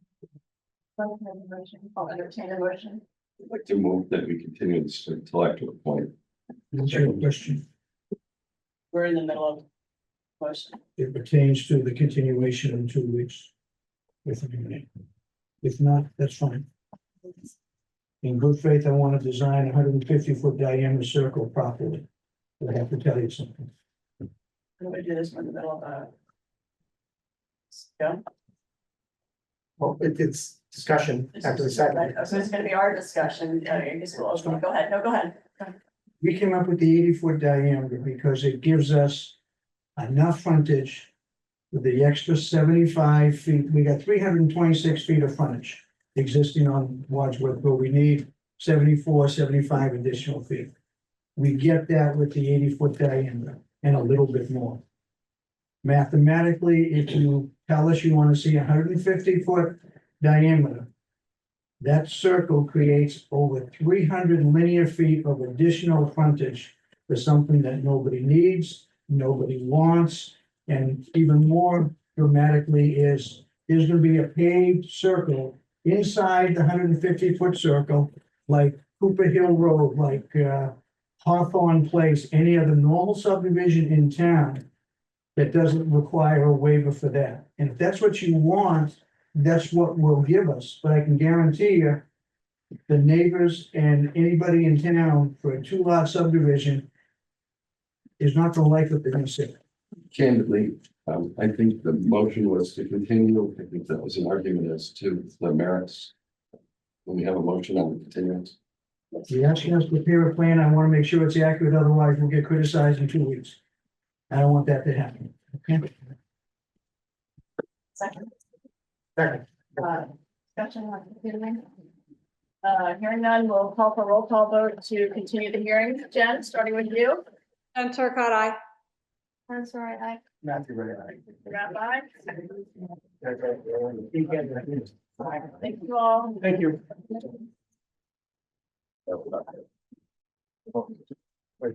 Oh, thank you. Go anywhere. Oh, we need a motion to adjourn too. So move. Second. All in favor? Any discussion, all those in favor, starting with Jen. Turcott, aye. Thank you. Thank you, Jen. Great. Aye. Rabbi. Thank you, everyone. Thank you.